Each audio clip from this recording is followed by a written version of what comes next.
Let's roll.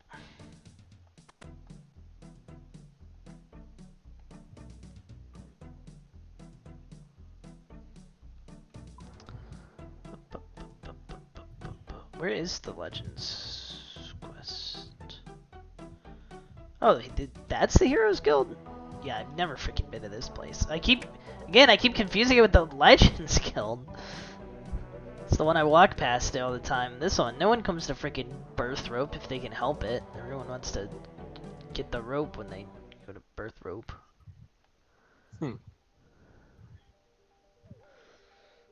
Only the greatest heroes of the land. Yeah, whatever.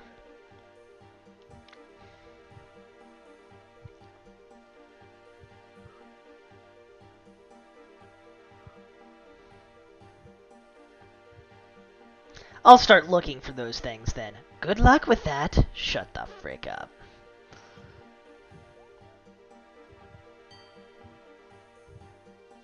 Oops.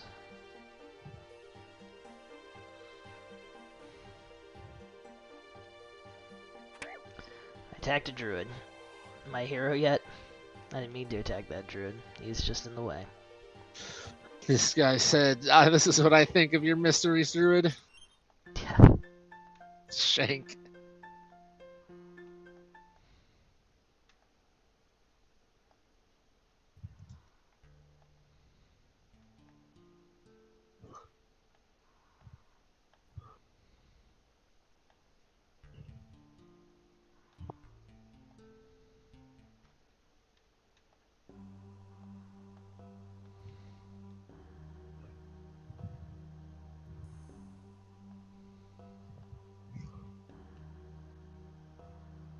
Man, my run energy lasts a lot longer than it used to. I love it. Royal run energy. I love it. Talk to Garant in Port's Rim to get some slime.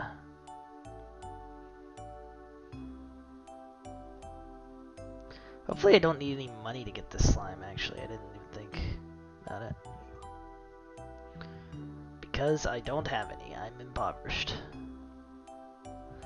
Because I forgot to grab my money out of the bank. Avast there! Oh, wait, hold on. We've solved it. Thank you, random event. I could very easily get some money from this.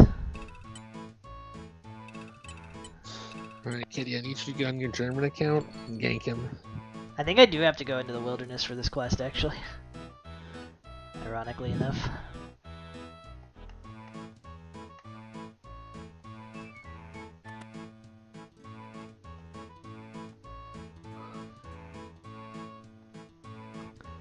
$180 coins. What more could I have need for? Nothing, probably.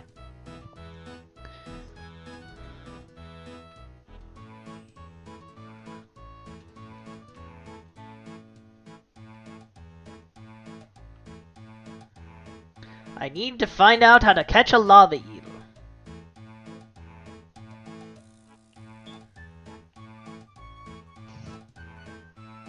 I need a metal fishing rod. Combine the Harlander potion oomph with some blemish nail slime.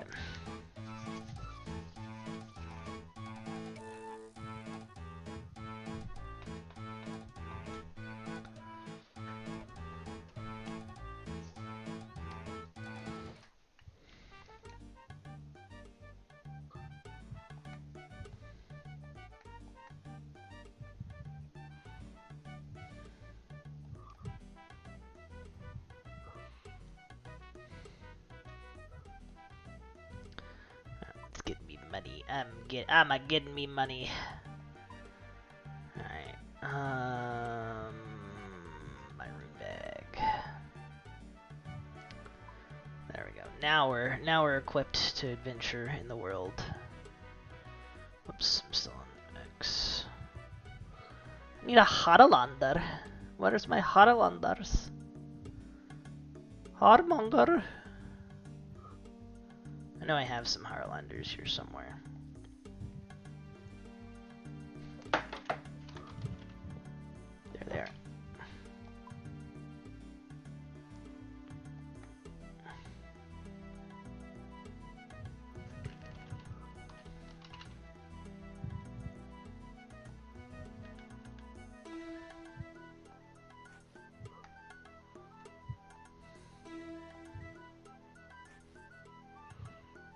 Booyah.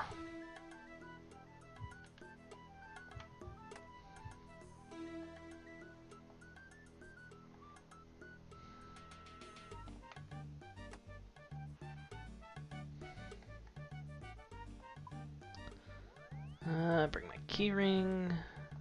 I probably need to bring my anti-dragon shield.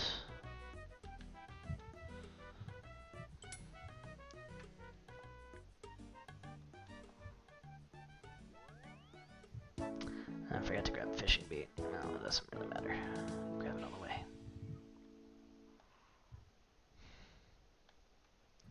Nice bait, mate. I rate 8-8.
I can do my Slayer task for Bronze Dragon soon. But I want to do this hard clue scroll. What if it gives me an Amulet of Glory? I could be glorious!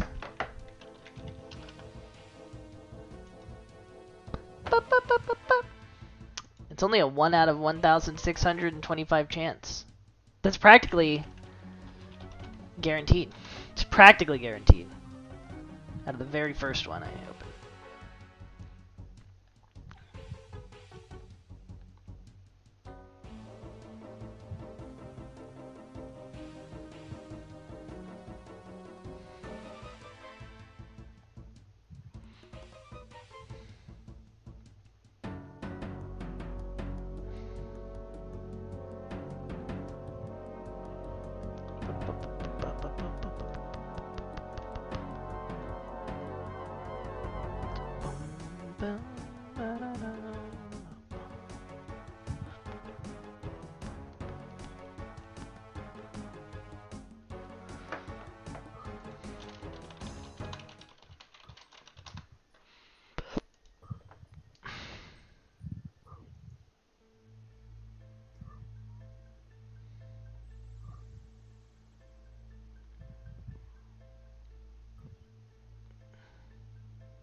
Do I only need one lava eel ever?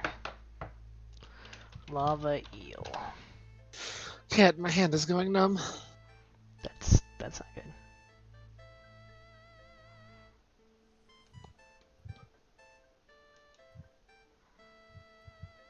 Hope you find your hand. It's not lost, it's just a little Hope numb. you find it.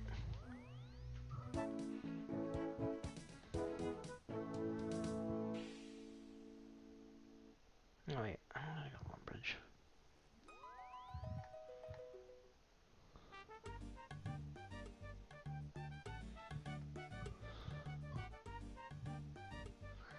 Lambe.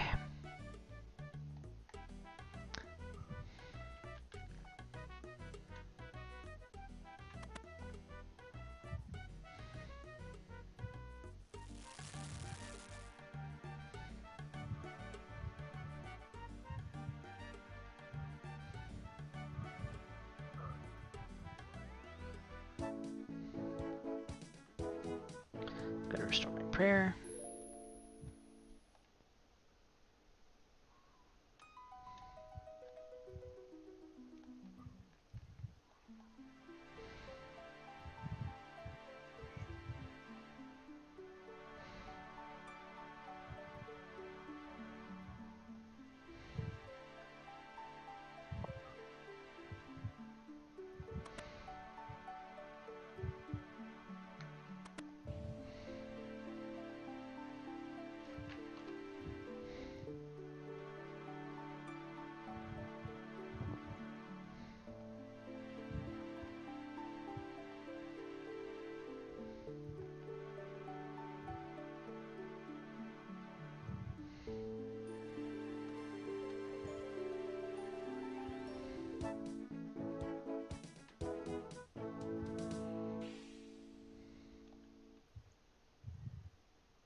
Alright, need my hand back, kitty.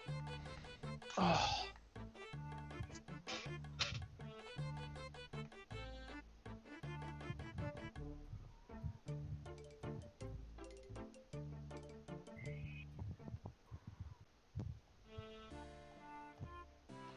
Kitty, eat his hand. Kitty, he's gonna send the Germans after me if you don't eat his hand right now.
Got the black plate legs already.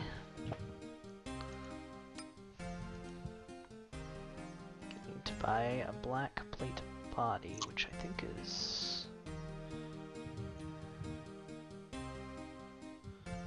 It's like right here.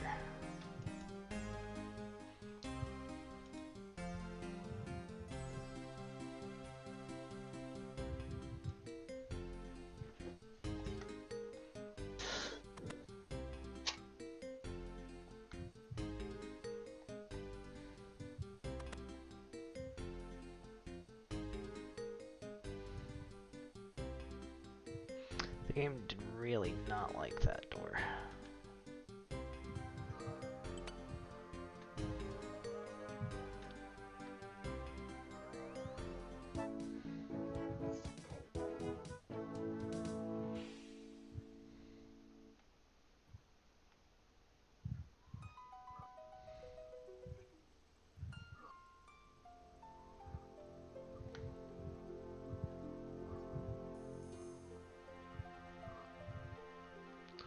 Who sells the helms? A Champions Guild. I think is what it said, right? Yes, indeedy do.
Where am I going?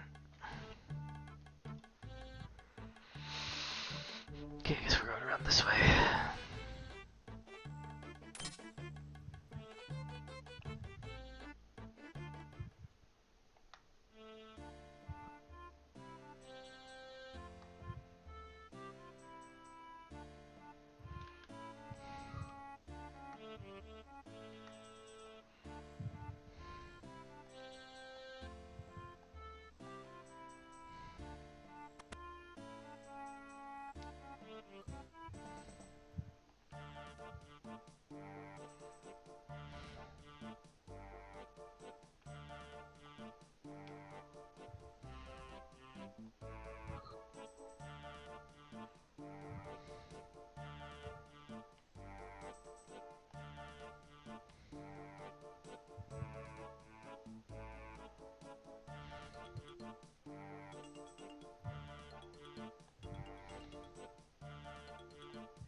I don't know how to respond to a PM. You're Iron Man. You cannot respond. Yeah. Probably not true, but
Nice.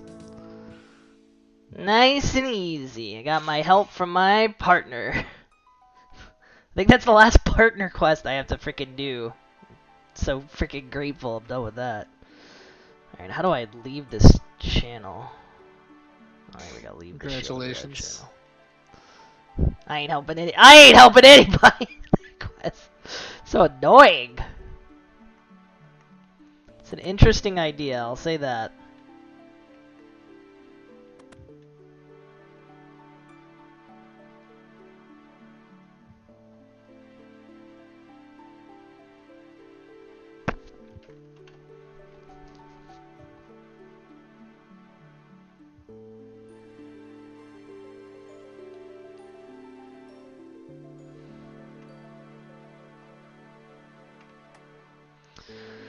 Alright, I will keep this key, I guess.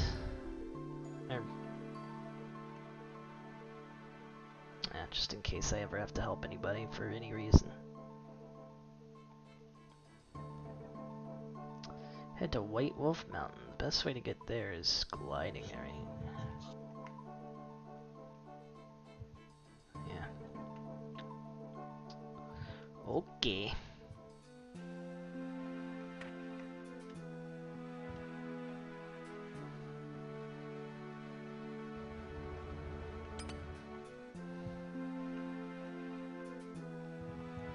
These might help at some later points.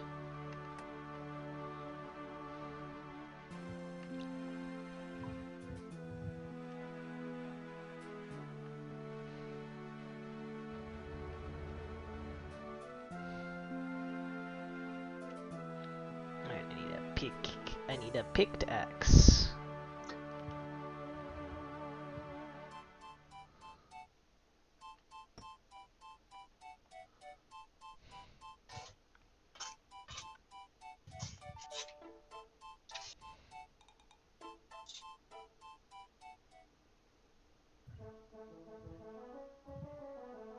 Oh, I actually have to kill I have to kill a woman. Okay.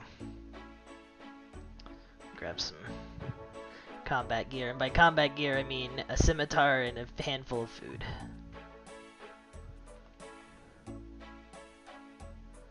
And maybe a rune plate body, I don't know.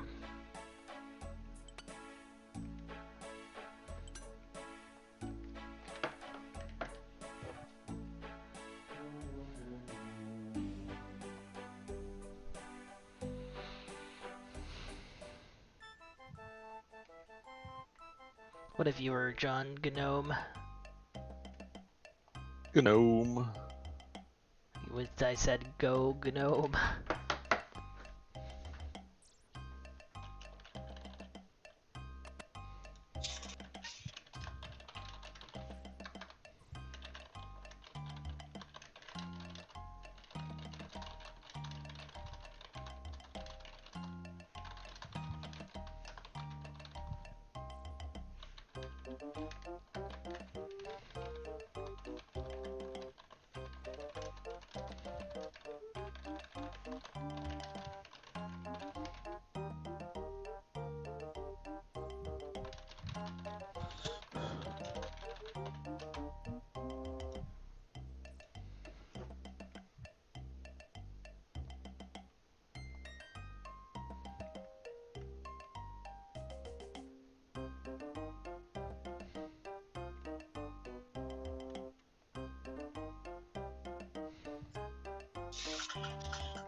Oh no, not a big wolf. Ah, too scary.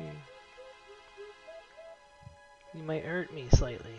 Oh, not a big wolf. Oh no, they can't hurt me at all.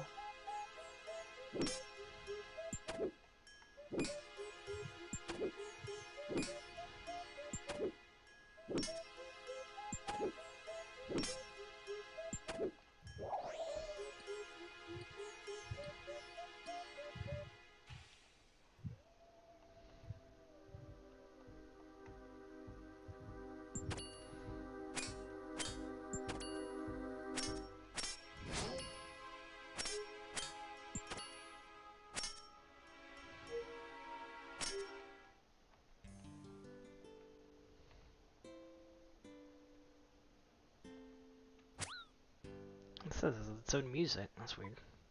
Didn't expect that.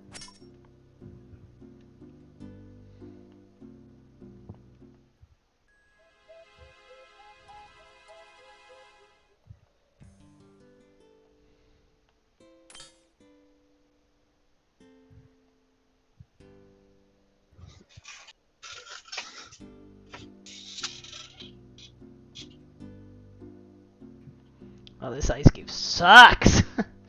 That's fine. It's fine. It's like Monkey Madness, but there's no enemies, you just walk. I mean, I can walk, that's fine. It's easy to walk around in a thing where I'm not experiencing any danger. Guys just walking around non-existent monkeys. I'm just walking-y. I'm just a guy walking around, hey! Doing a little walkie-walkie. Waka-waka. Think we need some poison spiders here? No! Stop! You In mustn't! fact, I think every tile should have tiny poisonous spiders. Oh no, not the ice giants. Also, your auto retaliate is turned on by default and forced on. I love running into random enemies because auto retaliate's on. So, sounds good to me.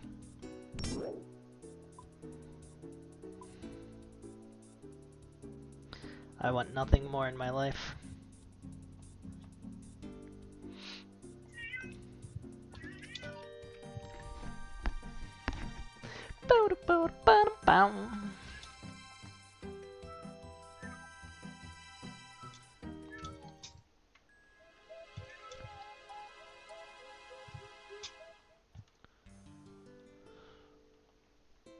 I think it's a Grimgash. Grimgash.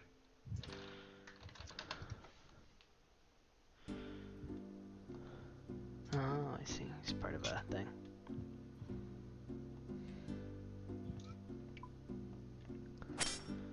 Die, knave! Die, woman. Oh, this guy's abusing women. Respectfully.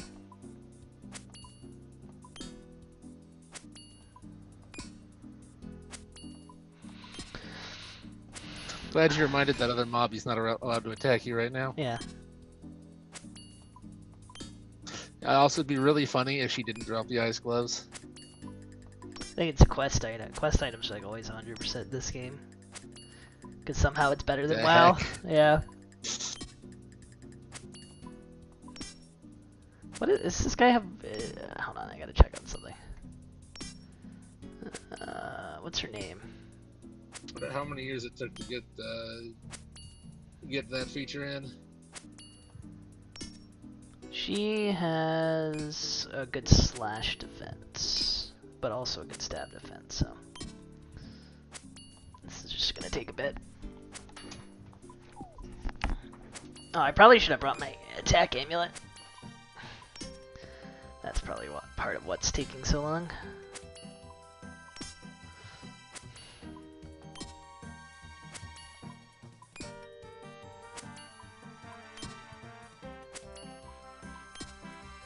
These ice gloves are useful outside of this quest. When I go smithing, it means I can pick up hot ingots immediately.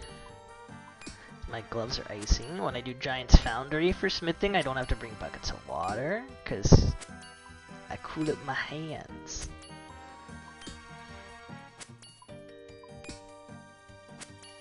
Hey, there we go. That was a good string of hits.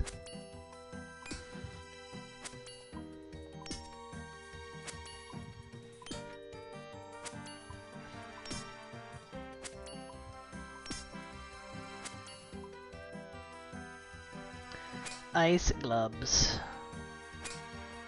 Got him. Wait, travel with the monks to Port Sarim. For what purpose? Okay. Let me go to freaking Catland, I guess. Oh, no, I can't. I need to go.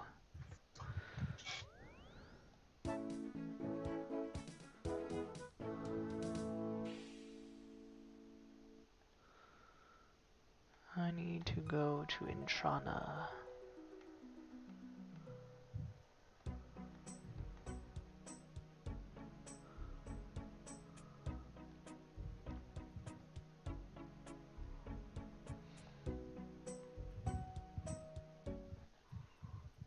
Kill the Firebird near the altar. Oh, it's level 2. Okay, I think I can kill the Firebird, guys. Gotta bank all my weapons and armor. Freaking monks, spam monks. Punch. Just me and my chili gloves.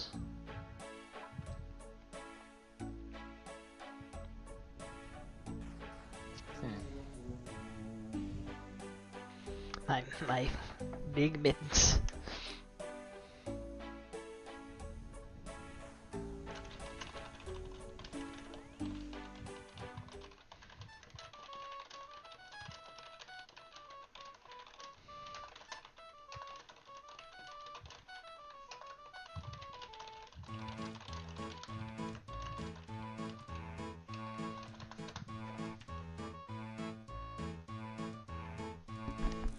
Bum ba da bum ba da ba ba ba ba da da da da.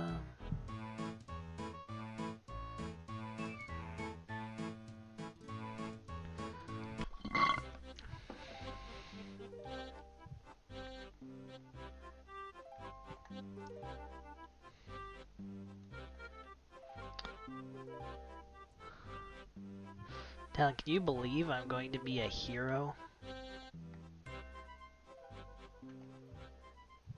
Can you believe I don't know how to get to this part of the island? I can.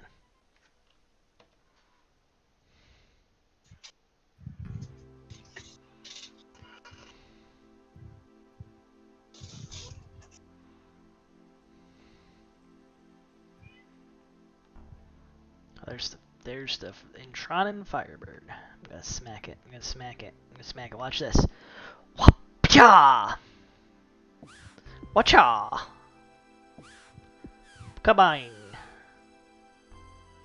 I just wiped out an endangered species.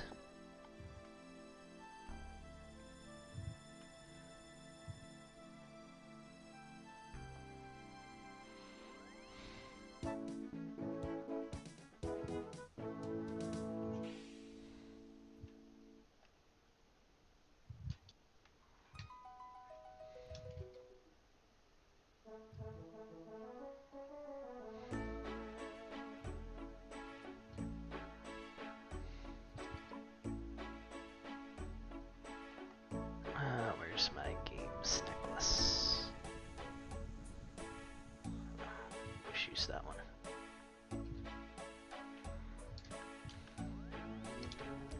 Rub-a-dub-dub, take me to Birthrope.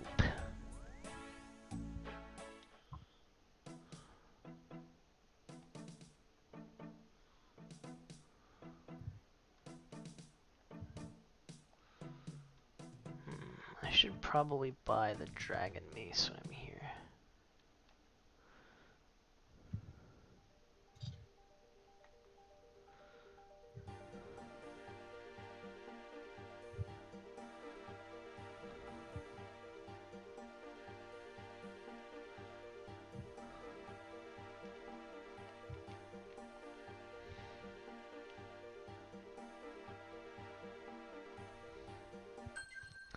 Bing!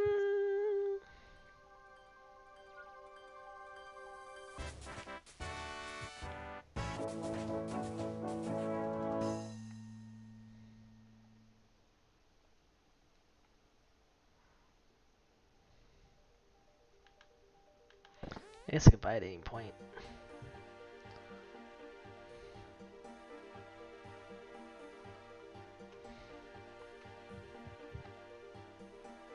What else you got for me, guys?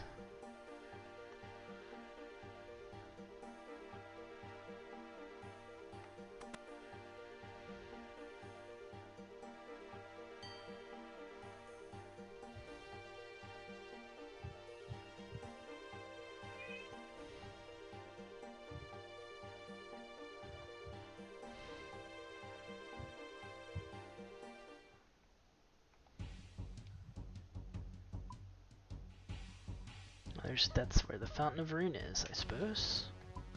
Good to know. Or the Fountain of Recharge Amulet of Glories. Here's where I'd put them if I had them.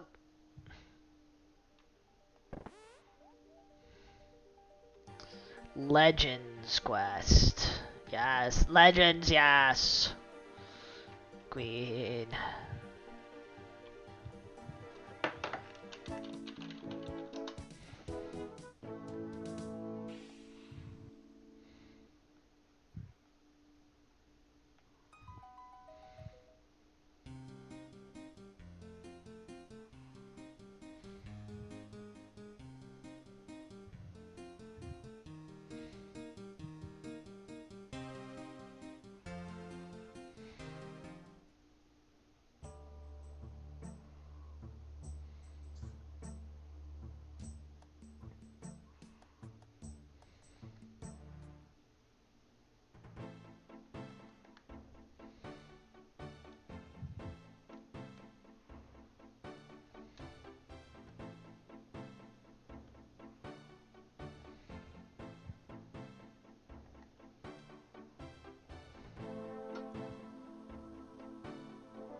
Hacker voice, I'm in.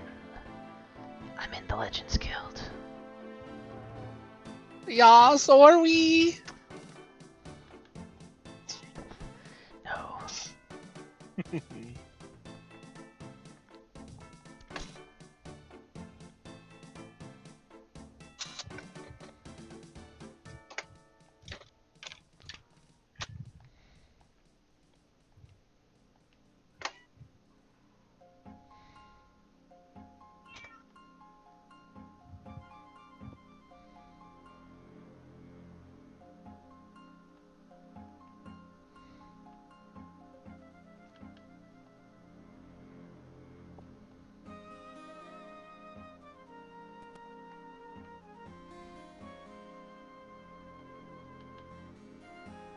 Nascetti.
Oops.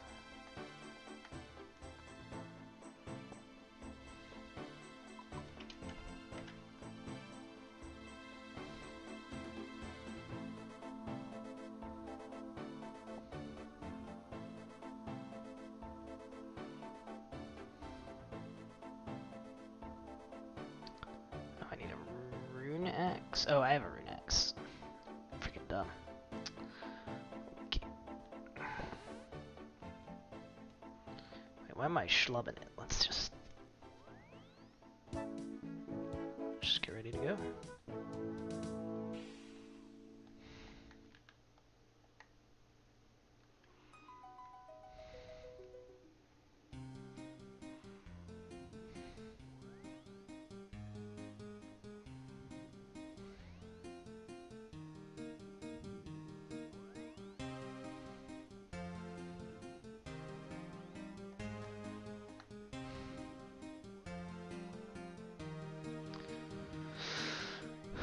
Oh, this is, yeah, not the fastest way. Well, let's go to the bank.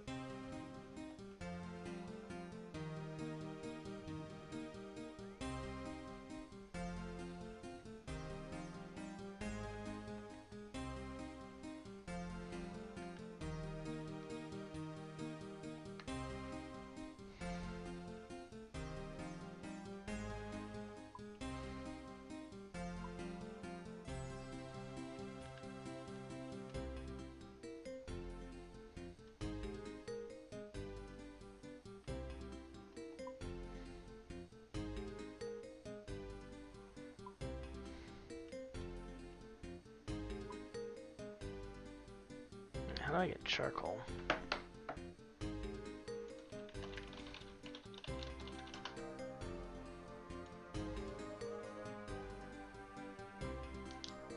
Oh, in Shiloh Village anyway. Okay, well, that doesn't matter then. I will just buy it.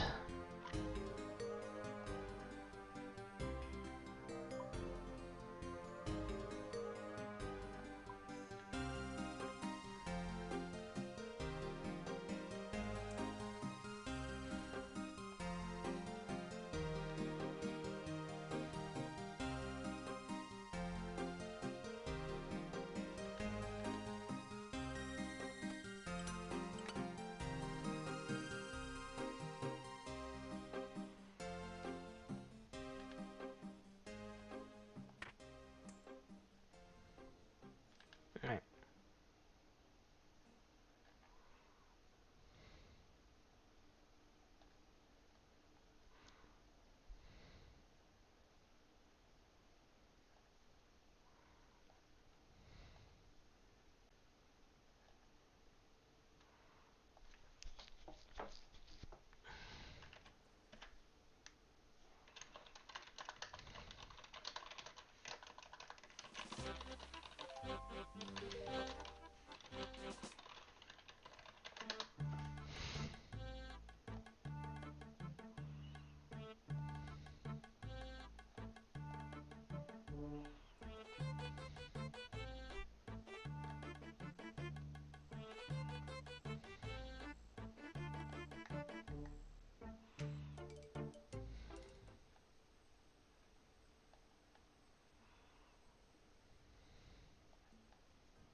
Oh wait, I need to, forgot.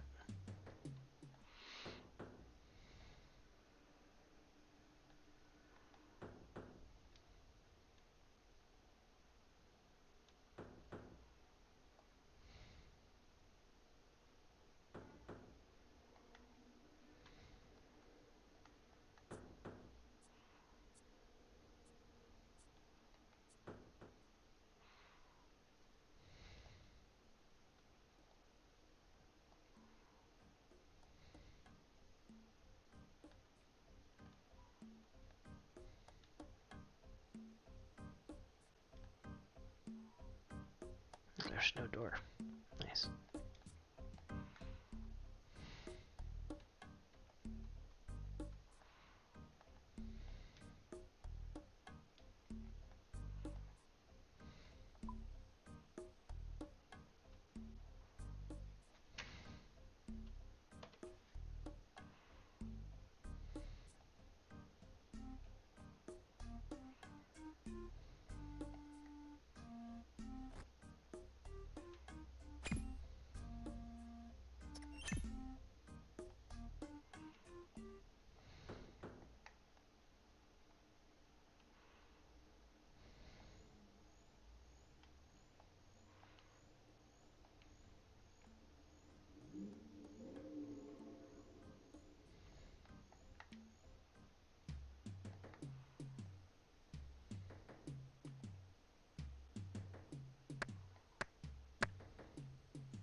How do I get through?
It's the only part I can get through.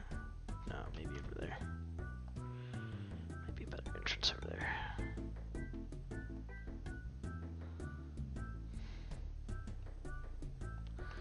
Yeah, this looks a little better.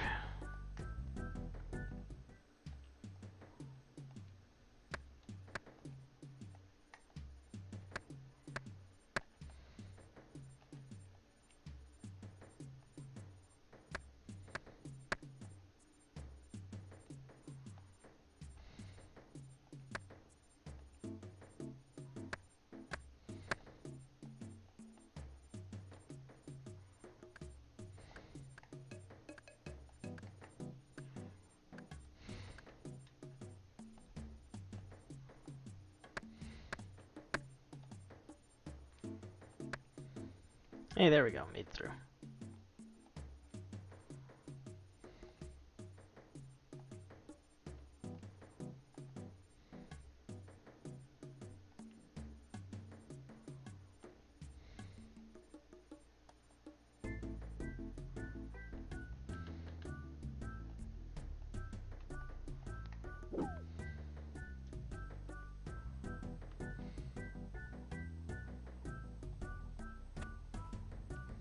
False out, Omen. Guy freaking poisoned me. The actual heck.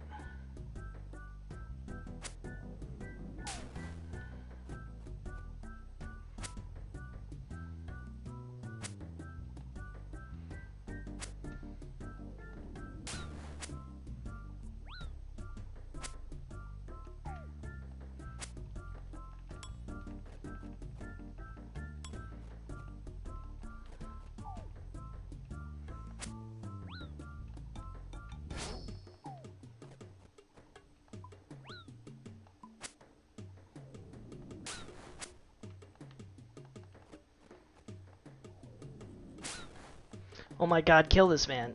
No, I'm freaking dead.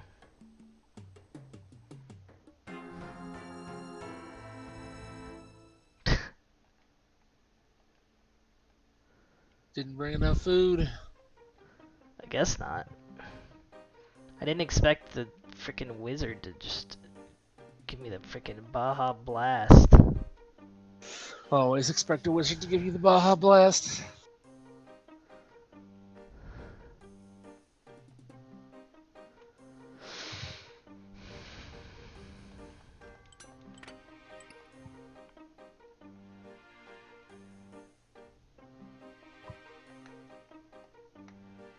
This is really inconvenient.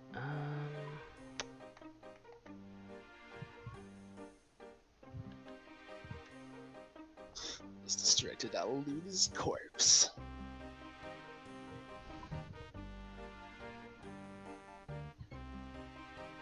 Go to Port Sarah. No, I go to Remington.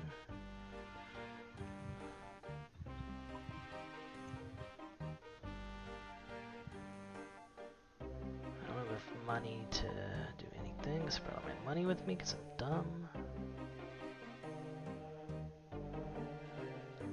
This guy left 2 mil on his corpse. Yeah. Cha. Does Port Sarim have a general store? Lumbridge does. Alright, let's sell some stuff.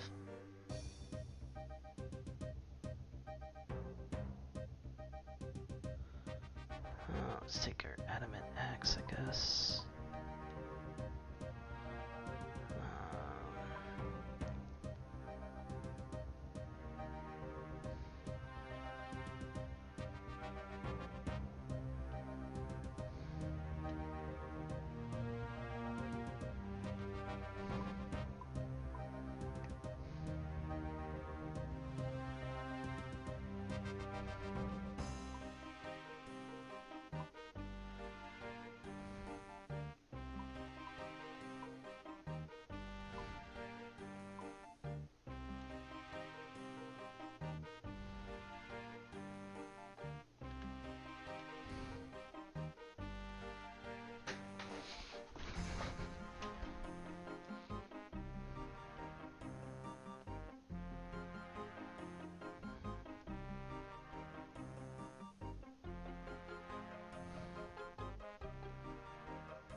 To get my machete back.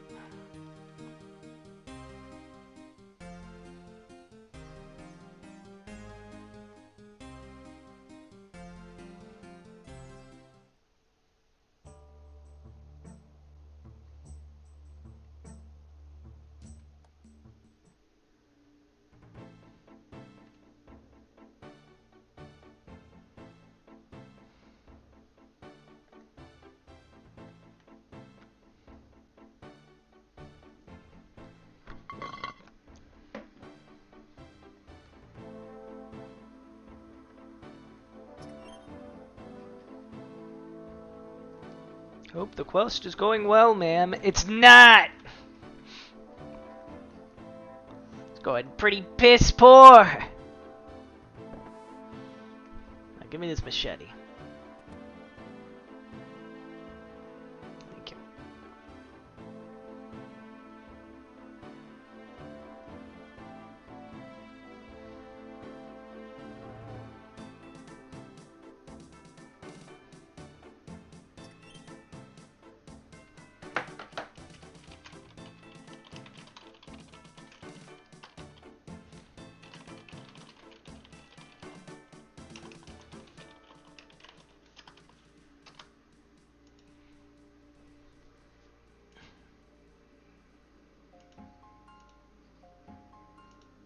at least 15 hours. And just to be sure, I think 24 is what I'll leave it for.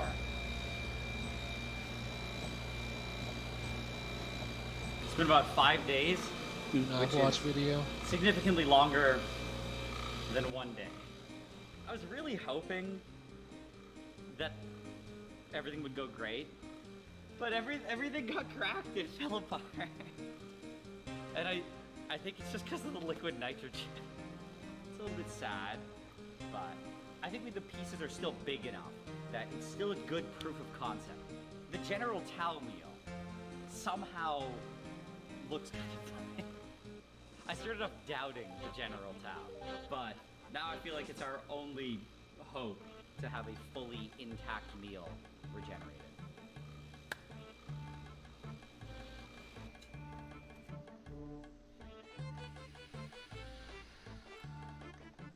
Move the dome. I really hope I don't lose the heart clue scroll just because I died. Look at all the ice in there. That is all of the water from the food. Oh. It smells like pizza. It actually smells like pizza. I was a little bit worried that it wouldn't dry, so that's why I did it for 5 days. But I think it's nice and dry. So we got the first piece. Again, in hindsight, it seems really obvious that dunking pizza in liquid nitrogen would probably crack it. But I think this is still fine. This is still fine. Oh. Okay. There you go. I mean, we're obviously gonna rehydrate this, but I kind of just want to try. What does dry pizza taste like? Look at that. I think that's a good piece. Look, you got the cheese, the pepperoni, and the bread. Oh my god. It's like pretty good. No. It's just a cracker that Oh tastes really? exactly You have to like get the pizza. notes? The next is this. Egg roll. Definitely. We've seen better days. Well, I'm gonna have to go pay Death to give me my stuff back. Hopefully it doesn't cost much.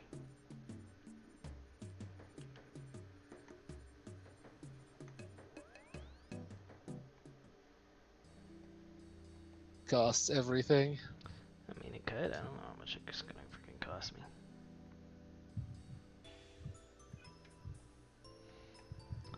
Alright, Death, I'm not going back in 6 minutes, so tell me what the damage is.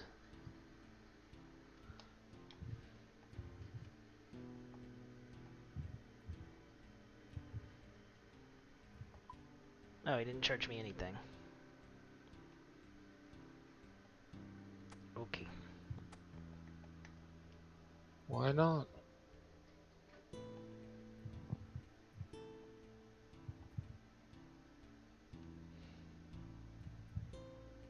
Why not? Because I'm a good person.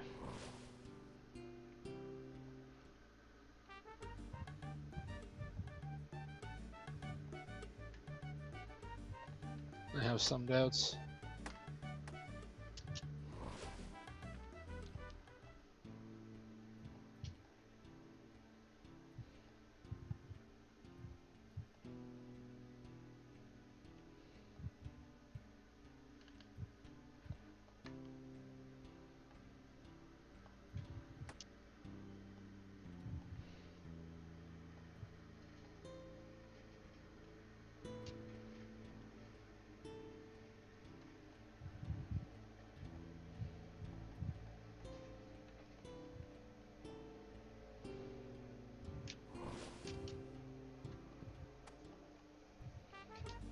Okay, I'm gonna come back for you, Lobster, don't you worry. Leave no lobster behind. Worry, lobster. Do not worry, Lobster. Be very afraid he's not gonna come back for you, and if he does, he's just gonna eat you. Works. Well, that's true. It's just now really dry. What's my fortune? That was my point. Prosperity makes friends. Adversity tries them. Okay, sure. Okay, I don't lose my clue Now scroll. for That was what I was worried bubble most tea about. and wonton soup. This. It just fell apart. Are these wontons? Those are wontons. No! I'm pretty sure that without all the water, this is just 90% MSG. Now we have the bubble tea. Can you see how fluffy it is? Yeah, this looks exciting. It's like super concentrated milk and pure sugar. I forgot about the sugar. And these tapiocas are like inedible. The last one. Oh God. How does it still have so much mass? It feels like tungsten. What is in this meal? Without the water, how is it still so heavy? Oh. What is this, chicken fried rice? That's chicken fried rice.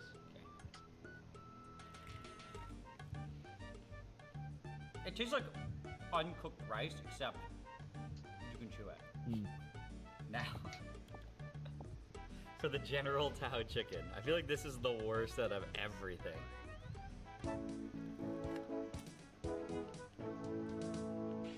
I don't know how to describe this.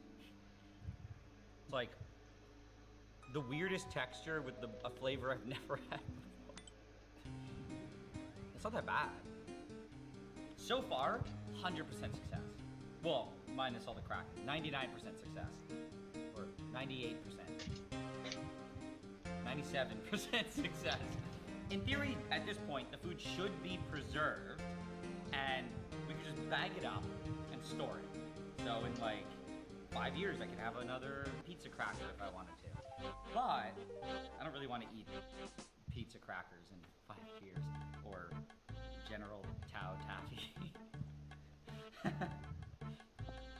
So now we have to somehow convert all of this back into what it once was to see if it's even possible. I think it can be done, minus all the cracks. Like assuming, we ignore all that. I think these ones is just a matter of like mixing it with water. That I'm not too concerned about. I think it's just that's it. The more food solid ones, I'm not entirely sure how to turn this back into non-cracker form. What happens if we just put like water on the pizza? Will it just absorb it and then turn back into pizza? Well, the problem with the bread is it'll get soggy. That's the problem. I think the only option we have is this.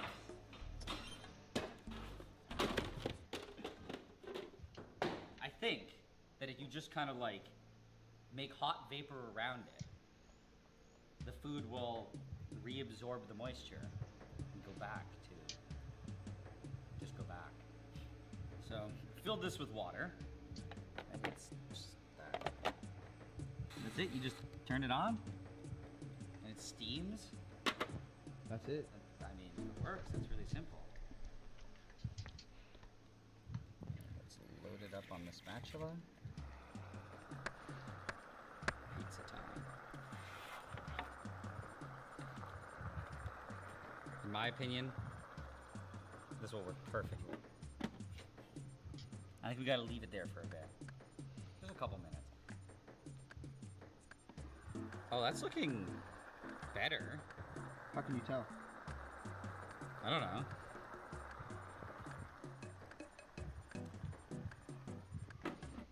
Okay. Moisture's coming back. I'm feeling good about this. I think while we wait, we will try to regenerate the beautiful wonton soup. All we need is boiling water, I guess. The wonton dust. Alright, Mr. Wizard. I'm gonna kick your butt. That's about a wrap up. You will not freeze protecting that one lobster. It's all pre-chewed. Okay. Taste test with the chunks. Full serotonin, he says. More like for my It's freaking a little bit chewy. butthole. But other than that, it's pretty good. This. To make the tea, I think I just have to basically shoot it into water.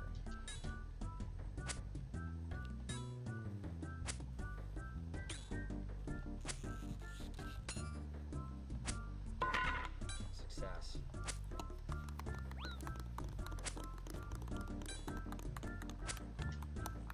basically just instant milk tea mix.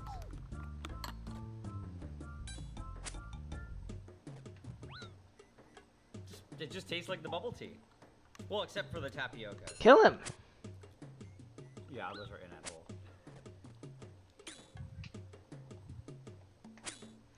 Murder this man. And now we will check back on the pizza. Oh. The cheat. Oh. Oh my god, dude, That- you're so does that look good or so bad? powerful. Okay. I think think they're we gotta nature rescue this pizza. pizza. I'm panicking right now. I'm panicking. Okay. Now we did Oh, kick it. It's okay. You found another clue. How does it look worse than when I put it in? Wilderness, north of research area near the Magic Axe hut. I don't like that very much. And I could fight a Zamorakian wizard there. Or rather, I will. Zamorak wizard.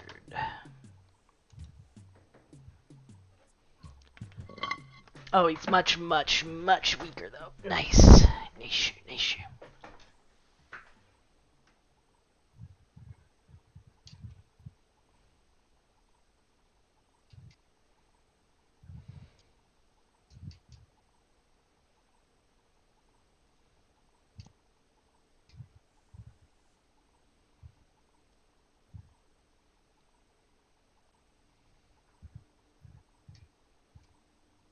Okay. Alright, well that clue's not too hard. Whew.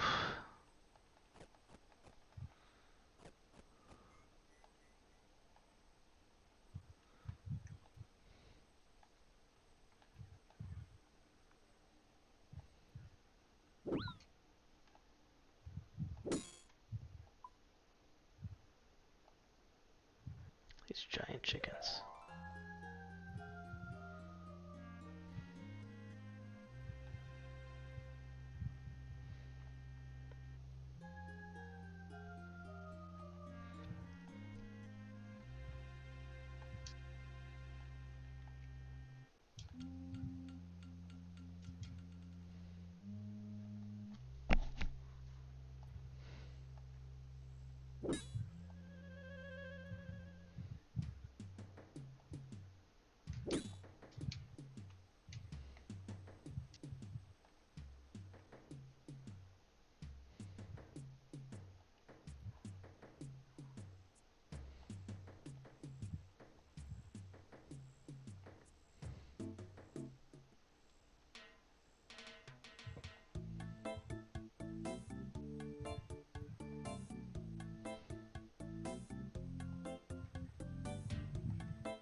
Be right back.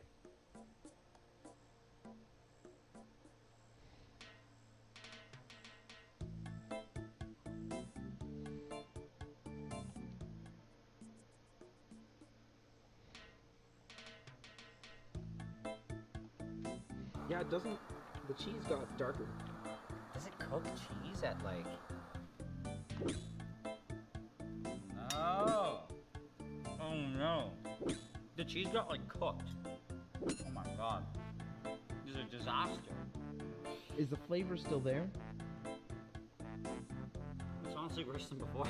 I want to try a piece of pepper. It's not good. Oh, How? oh, no.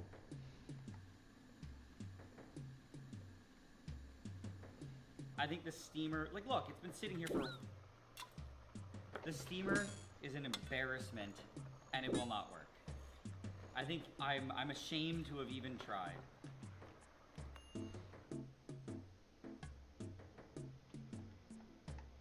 This is our last hope. This is our only hope. And I'm gonna be totally honest. It doesn't look good. So how are you gonna rehydrate the chicken? Okay,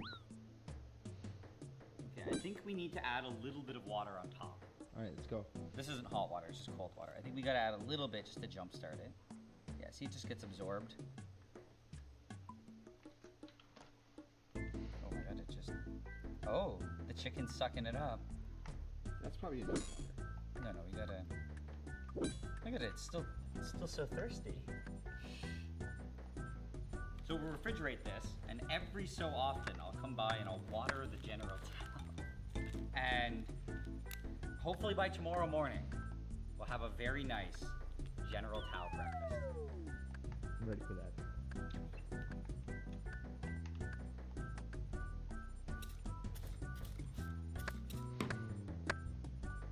I guess that's it, right? Should I just try it like this? No, Oh. we should heat it up.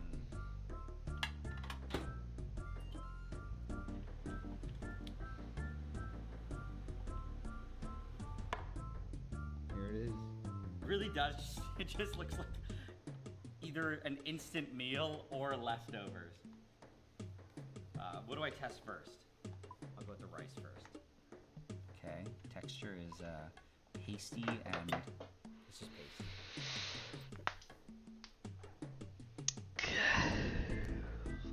Good? Honestly, it's like a little bit pasty, but it tastes like instant rice, kind of. Not bad. Has like, I feel like it's 80% of what it once was. I think the biggest test is the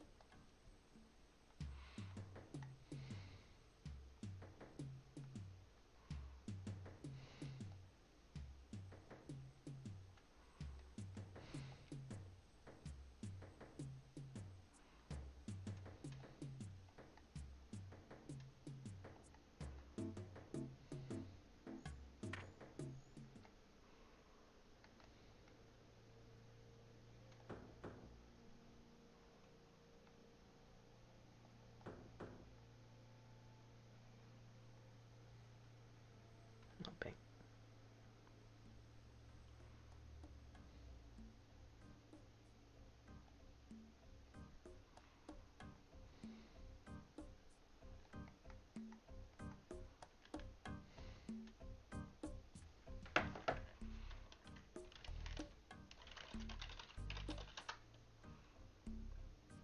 Okay, I don't need any more charcoal.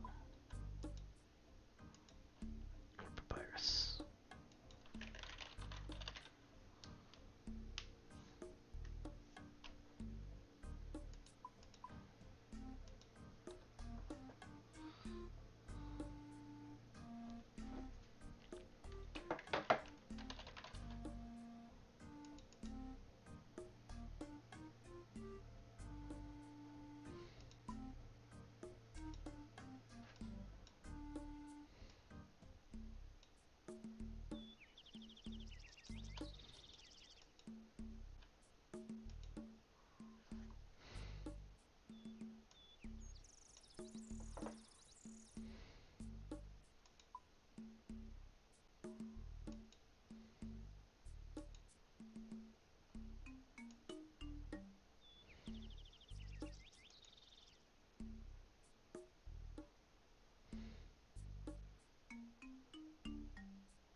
Die, wolf.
Bed, table, and crate. Oh, there's the crate.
Kill a Deathwing. It's a bat. Do not kill that bat.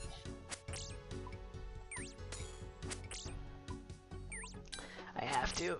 It's for my diary. Dear diary, today I murdered this bat. Reminded me of some loser. Very rude.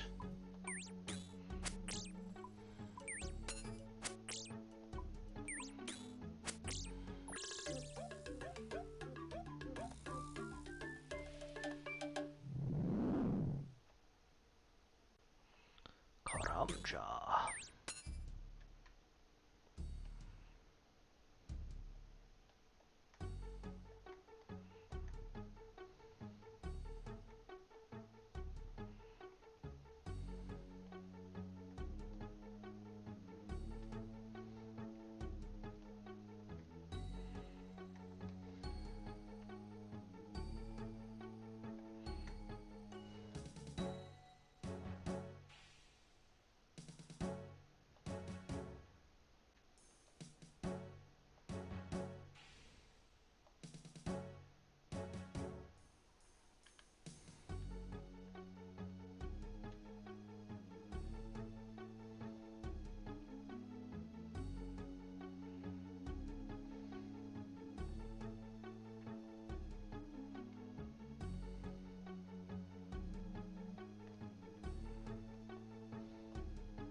Whew.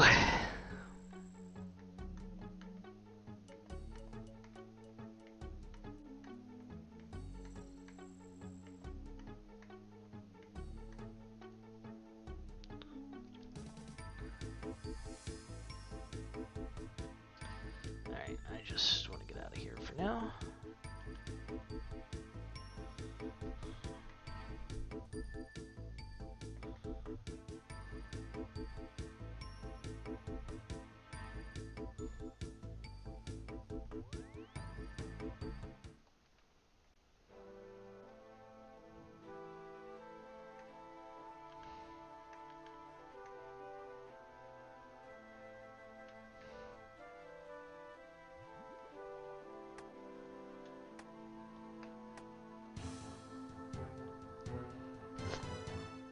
Alright.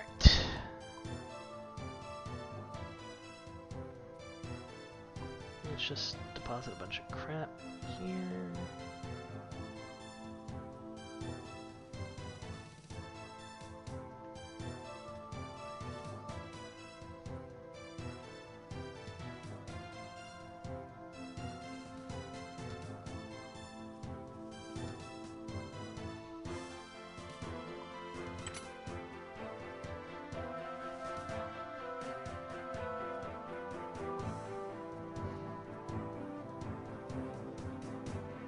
How's your bad abuse going?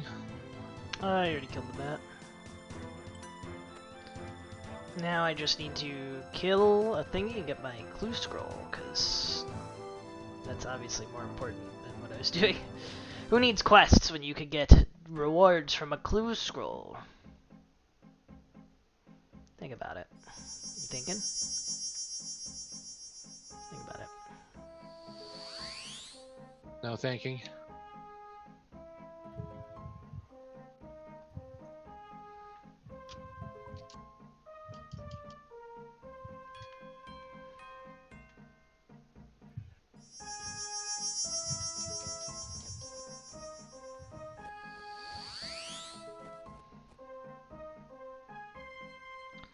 Alright, this is where I wanted to be.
Another freaking wizard. I don't know if I did another freaking wizard.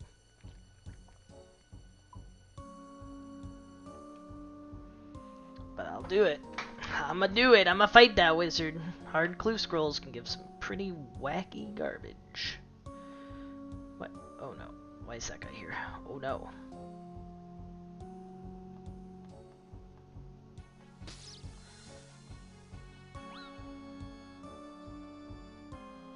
Leave me alone.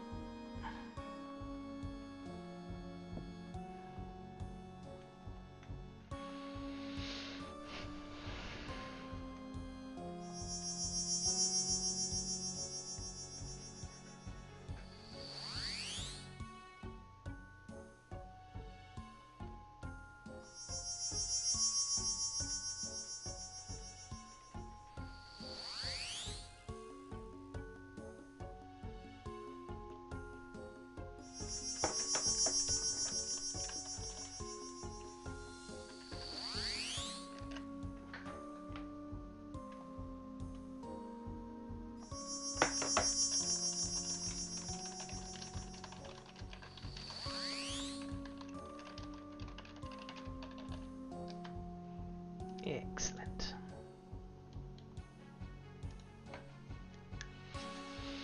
Alright, let me get some water. Water! I'm thirsty! Be right back! Actually, I just walk away with my headset on. Because I'm just very thirsty. Very, very thirsty.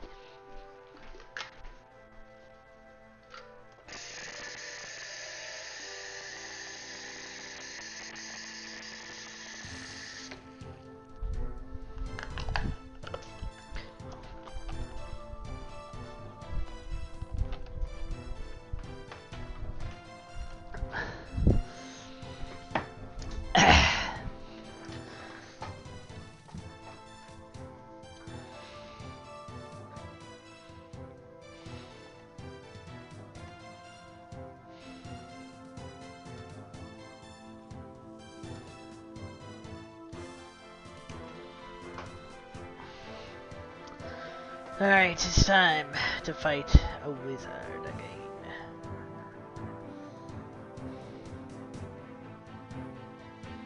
I did not ask to fight the wizard. The wizard life chose me.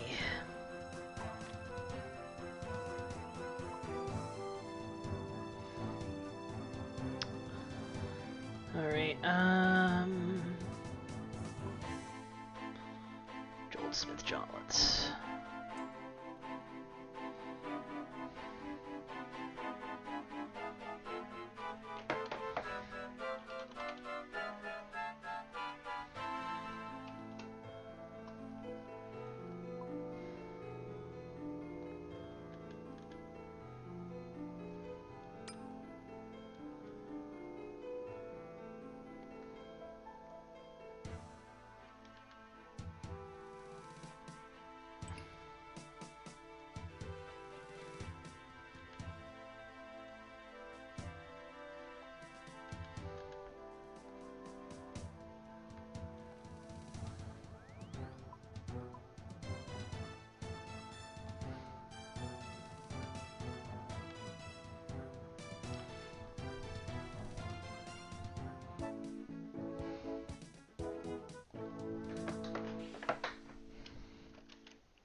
To bring my stupid fairy stave.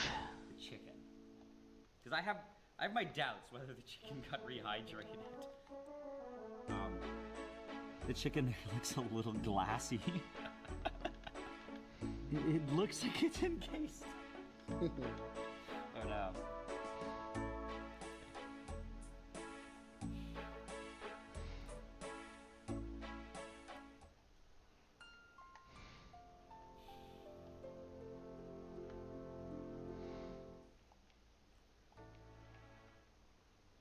It's pretty good.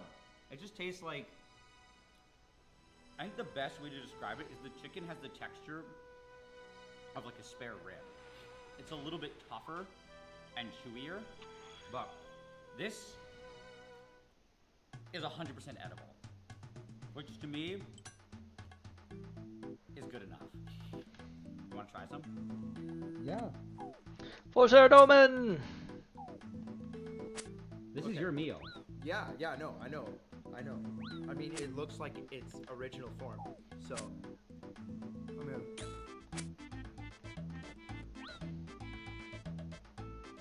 Honestly, if this restaurant was gone, and this is what I had after a lot of years, many years, I would give this, like, an 8 out of 10. Objectively, what is it? Objectively, like a 3 out of 10. Oh no. So, I think what we need to do now is get a couple other opinions. Objective opinions. We're biased. We need objective opinions on how good this is. Hey guys. You guys want some food? Oh, a little dry. Well, Betty and Grady, you know? What would you rate it?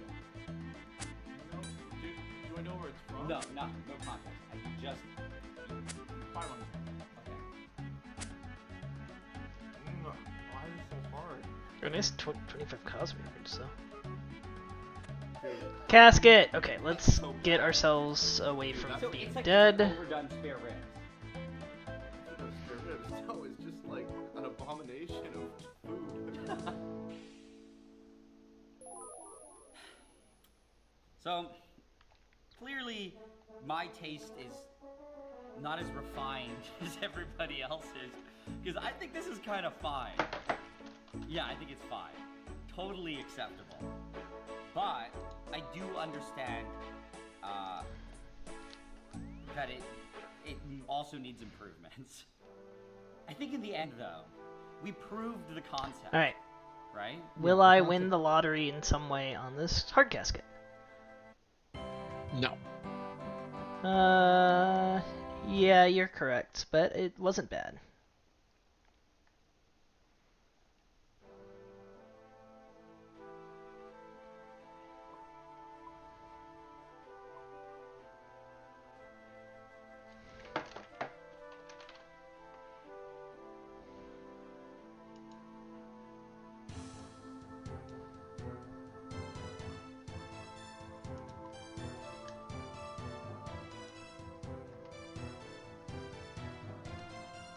There's an ancient page. Oh, and I got a rune plate skirt. Well, that's actually quite nice.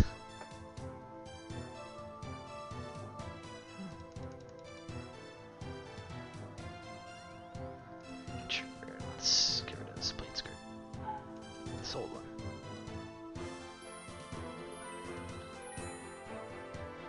Oh, and 10 purple sweets isn't bad either. Ancient page. God page. The Book of Darkness.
Where's the closest anvil? I don't even know where to smith things. Does Sardoin have an anvil? No. Oh, Varrock does, I guess. Okay.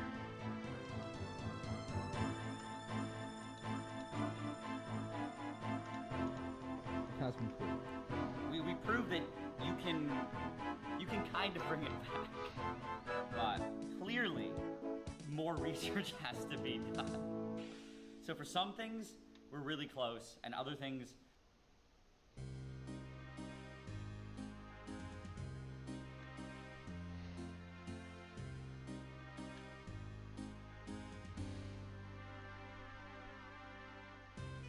Lengua. When I think about tongue meat, which admittedly isn't very often, I think about lengua tacos from Mexico. But if you go back to the 19th century, you'll see that every single European-style fancy restaurant here in the United States back then, they all had tongue meat on the menu. City Hotel, Chicago, 1847, boiled tongue. They don't specify from what animal. They get a lot more specific at the Louisville Hotel in Kentucky, 1866. You got your fresh beef tongue served hot with tomato sauce, cold beef tongue ornamented with what, I wonder, or cold lamb's tongue in form of jelly. How about hot sheep's tongue a la tartare? Doesn't that mean raw? How can it be both raw and hot? Smoked tongue was apparently quite popular in the 19th century, and look at this one.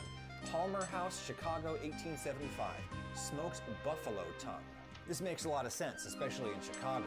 Right around this time in the 1870s, the buffalo were being hunted to the brink of extinction in the great American interior. Hunters often wouldn't bother to even recover the entire carcass. They'd just harvest the furs for leather, and I suppose maybe they'd harvest the tongues for meat. Tongue is an easy piece of meat to harvest. The tongue tale is just one of many fascinating things I've learned by flipping through this excellent book. Menu Design in America, a visual and culinary history of graphic styles and design, 1850 to 1985. You should buy it if you can find it. Great book. I just really want to show you some interesting things I've learned here about menus from the 19th and early 20th centuries specifically. Quick note, these menus naturally reflect the social attitudes of their day, and so there's lots of highly objectionable stuff. Alright, Shady Barks. Prayer Potion.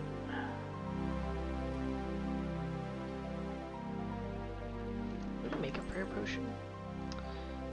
Renars, Snake Grass, okay. I have a lot of Renars somewhere. Where are you, Renar? There you are.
Oh, hello, Rick Turpentine.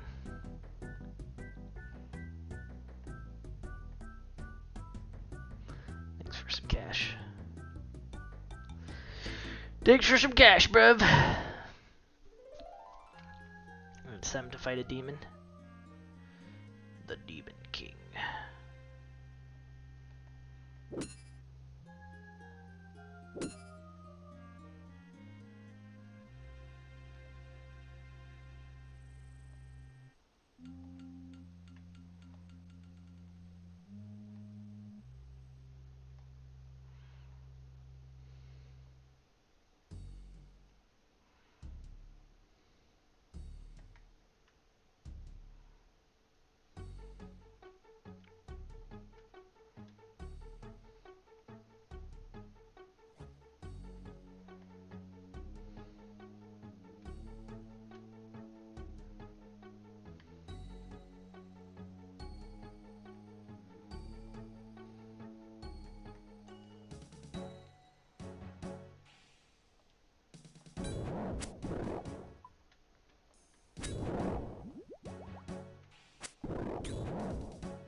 Just hit him!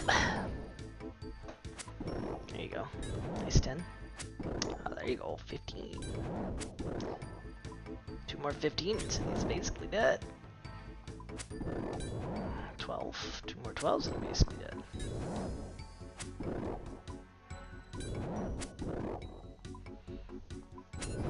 Alright. More solid hit. Dude's done.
Actually, let's just go home and put some of these lobsters and armor away for right now, I guess.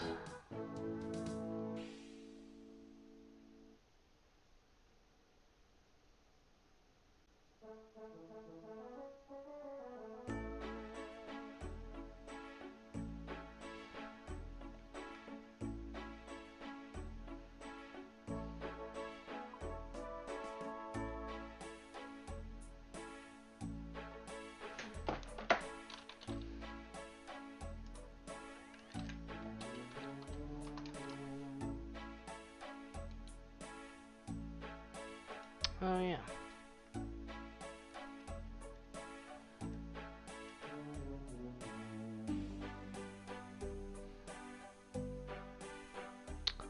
Alright.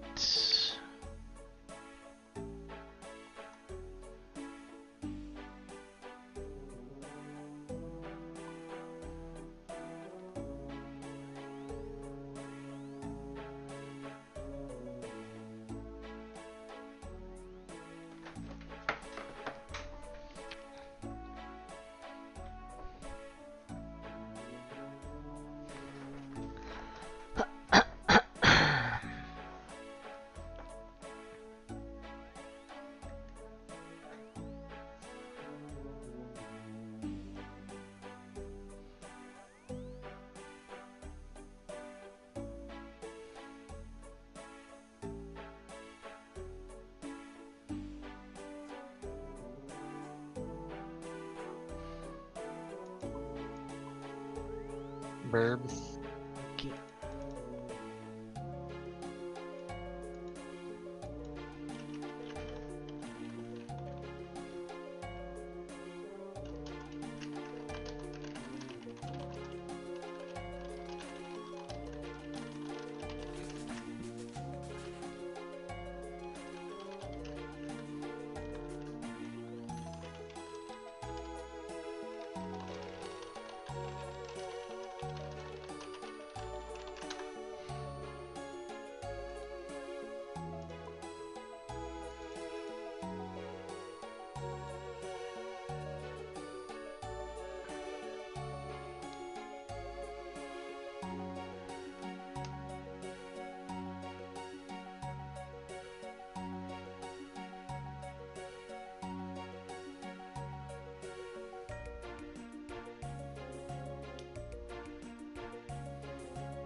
I need the lockpicks again. Frick.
Taibo one eye.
Yes, I do. It's probably a good idea to bring.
I can now drop the binding book. Okay.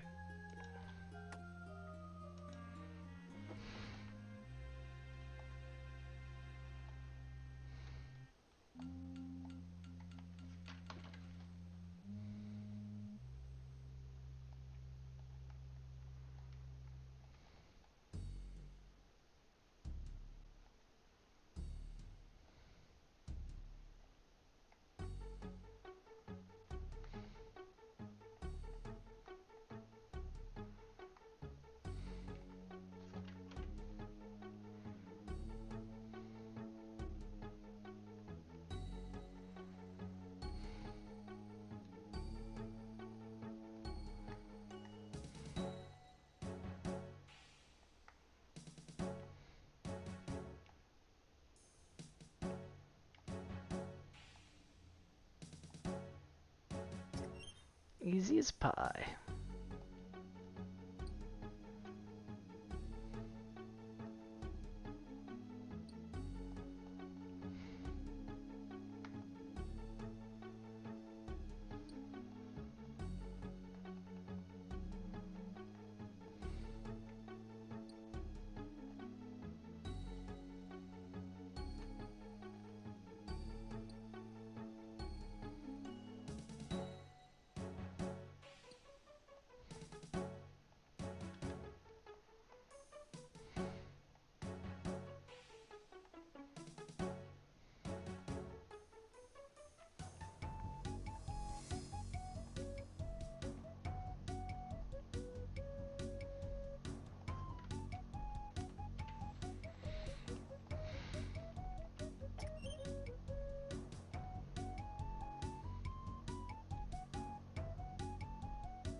Where's Ralph Dinavere?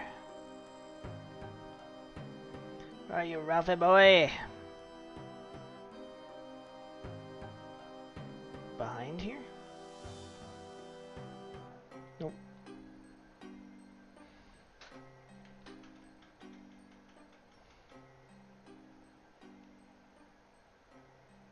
Could be here somewhere. Oh, there he is.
Mm.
Be right back.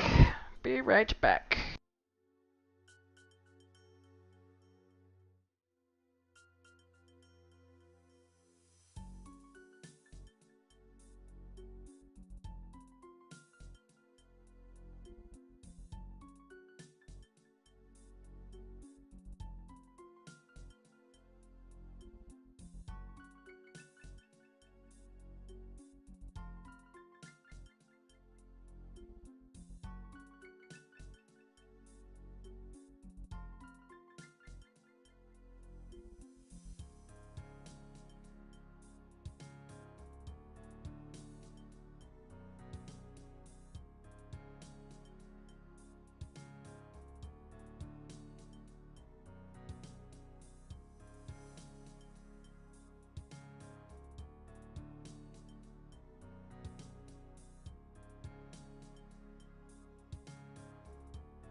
I'm bake. Conveniently, so am I. Wow. I went to the store and got a sandwich. It took like 5 minutes. Nice. I should go to the store more often. Get lunch from the store. Get dinner from the store. So I just wants to go to the store and buy things such as food. Yeah. It's not what stores are for. You're supposed to buy pants there. Soup. Ham or salami? What do you think?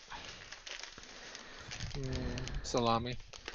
Alright, they had a 2 sandwich for 1 special, so I might eat both. They're not very big.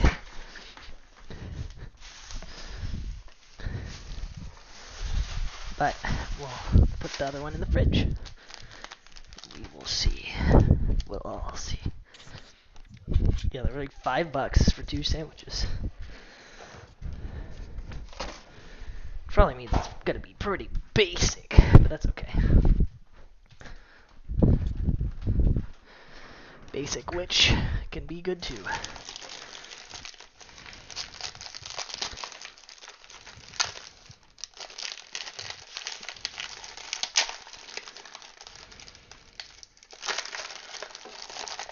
Oh, this package doesn't open as nicely as I thought. I'm gonna need a plate.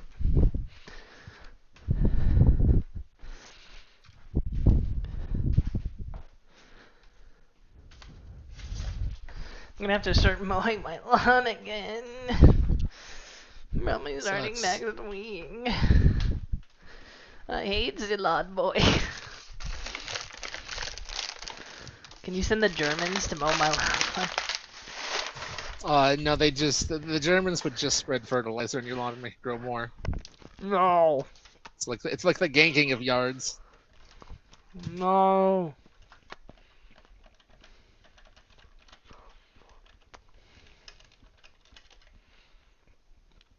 Anything but that. Oh, they're gonna do it. No.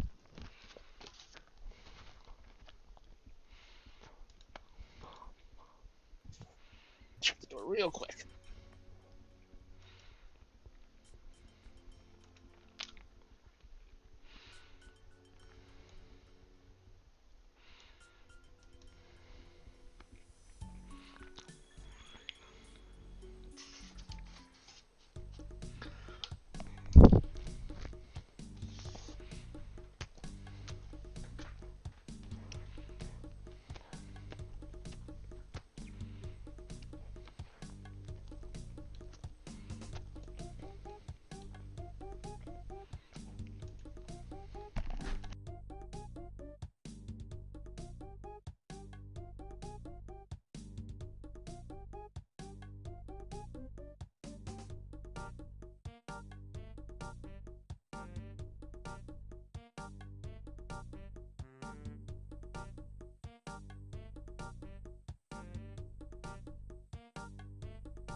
Yeah, we'll get it right on watering and fertilizing his lawn. Yeah. No, Talon went to go get the Germans. What the heck? And then we shall gank him in the RuneScape. Yeah. I hate the Talons.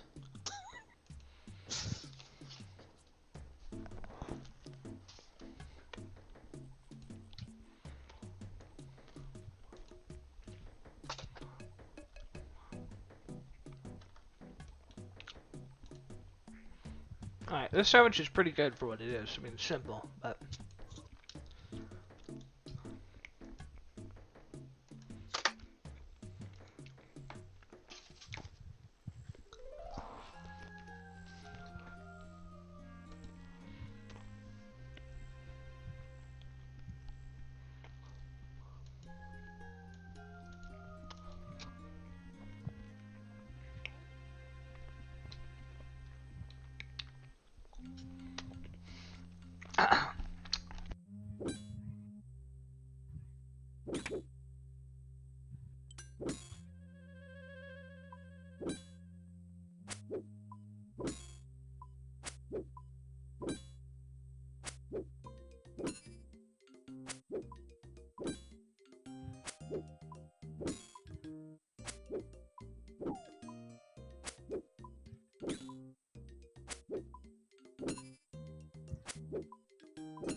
Where's my X? There it is.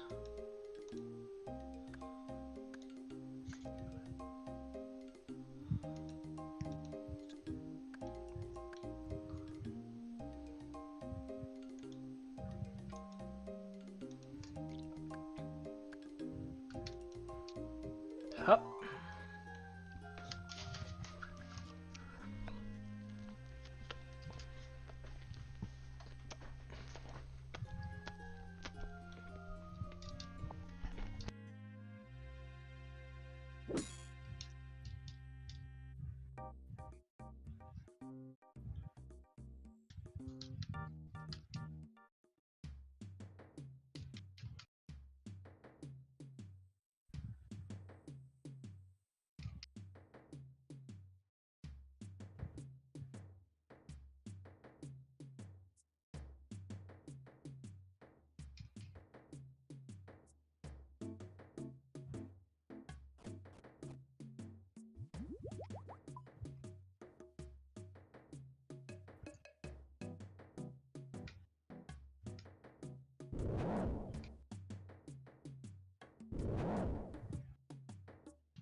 I'm killing the demon. Yeah.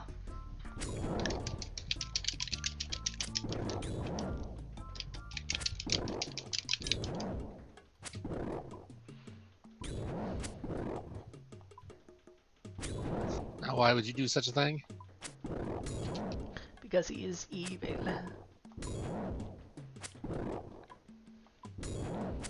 And he's been making me do this quest because he's inconvenienced these people. So I have to beat him, so it's punishment for making me do this quest, clearly. Most evil of all things, inconveniencing people. Destroying religious rituals or something.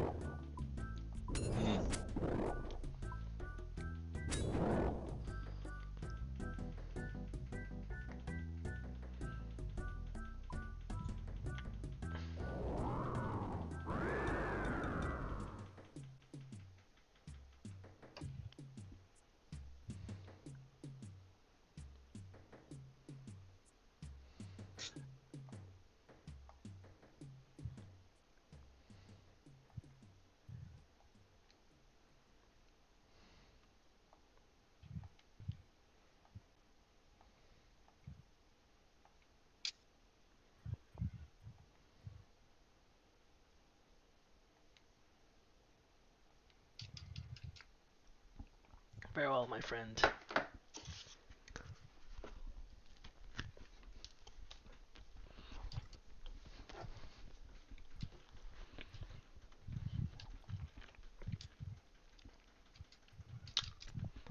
Now, I never have to go back here again. Thank God.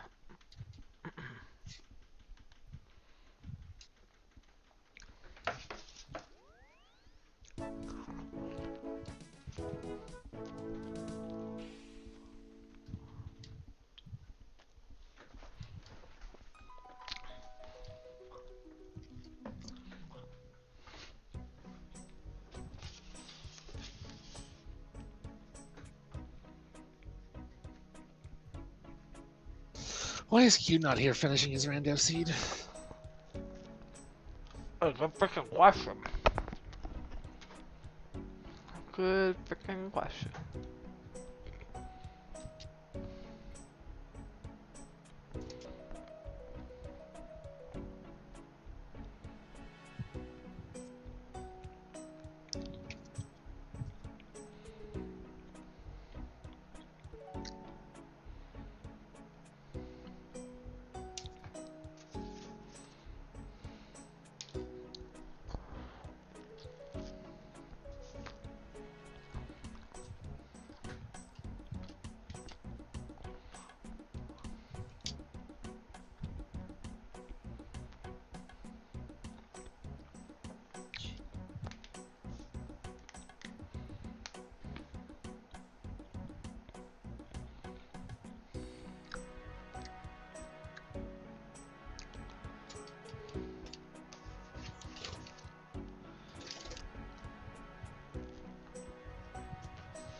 God dang it, what time is it in GMT?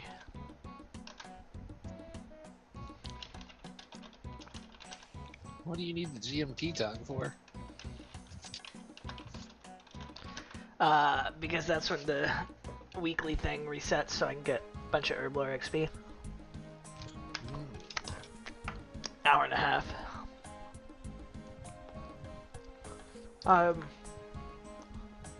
Because I don't think I want to turn this in until then, because I'm afraid it will mess up my relative levels. Which is fine, I can just store these two items.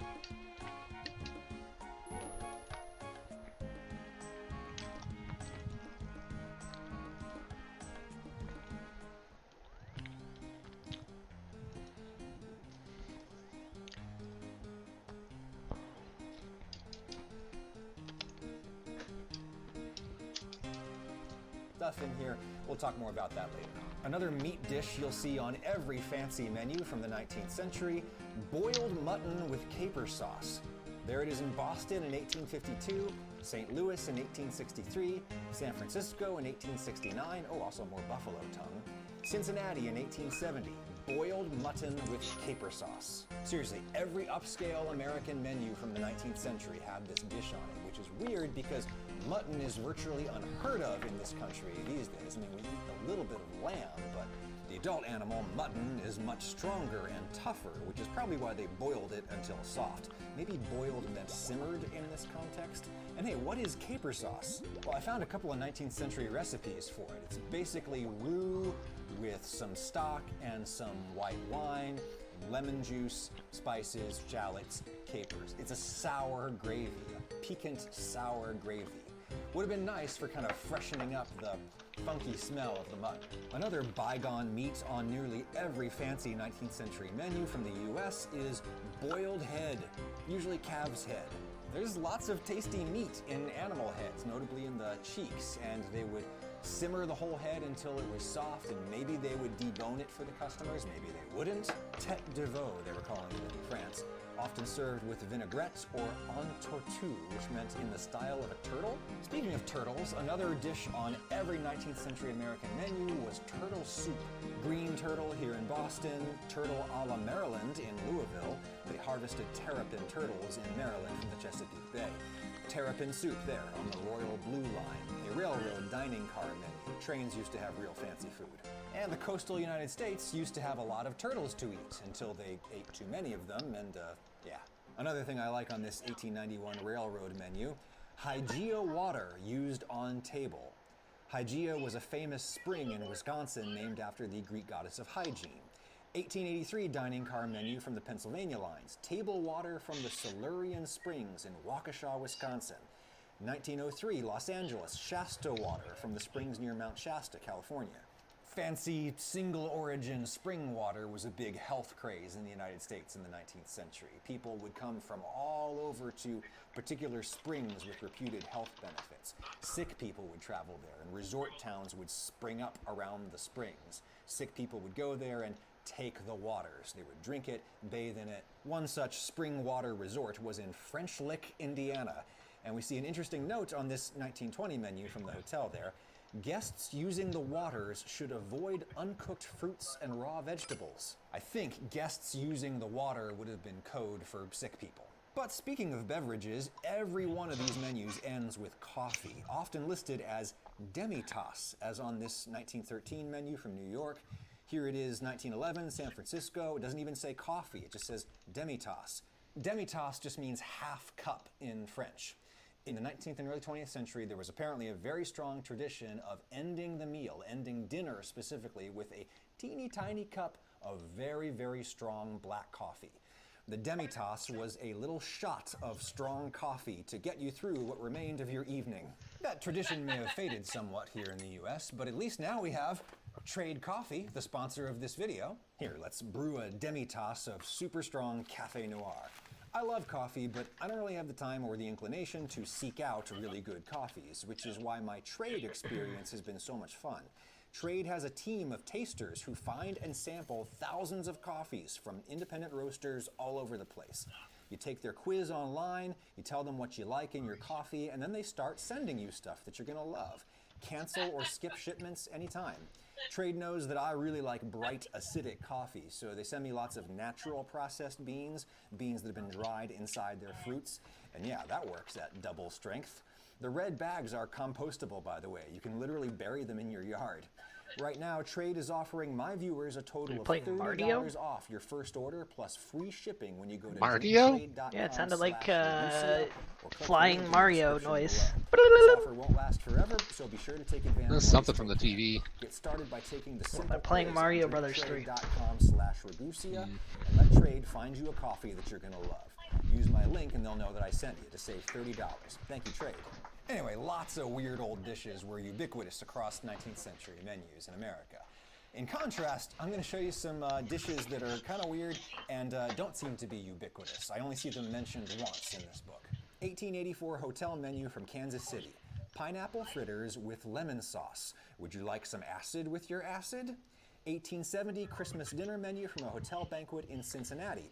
Timbale of macaroni a la chasseur. A la chasseur means hunter's style, and this makes me envision someone hunting macaroni, and I think that's pretty funny. 1849 menu from Irving House, a hotel in New York City. You've seen head on the menu, but how about calf's head with brain sauce? There's a whole head theme going on there. I suppose brain has a lot of fat in it, plus it has lecithin, an emulsifier, so maybe brain kind of functions like egg yolk in sauce? Oh, also on this menu, a note. Each waiter is provided with wine cards and a pencil. A wine card just means wine list. But why do we need to assure the diners that the waiter has a pencil? Is this to assure them that the waiter is going to get their order right and remember it? I don't know. If you know, let me know. An 1866 banquet in Louisville, Kentucky, feting newly inaugurated U.S. President Andrew Johnson. An incredibly elaborate and lavish menu featuring ham in champagne sauce. You'll love ham and bubbly. And among the cold relishes, we see oyster catsup, or ketchup as it is spelled these days. This one actually isn't as weird as it sounds. Historically, ketchup was an English word for a sour and savory sauce from Southeast Asia that was made with fermented fish or with fermented bean paste, something that would provide some really, really strong umami. Eventually, people started getting that umami from highly reduced tomato sauce, and now you have ketchup. But speaking of oysters, extremely fancy 19th century American restaurants all made a big point of serving fresh oysters, no matter how far inland they were. Like Louisville is 600 miles from the Atlantic. Raw oysters in Kansas City, 1,000 miles from the ocean. Eastern oysters in San Francisco, 3,000 miles from the Atlantic. Why were they serving Eastern oysters when they had Pacific oysters like right there? It was kind of a flex to demonstrate your ability to get precious things from far away and to keep them there unspoiled. Plus, this is a period when white Americans were spreading westward, away from the Atlantic coast, with all of its lobsters and oysters, and these people still craved those foods.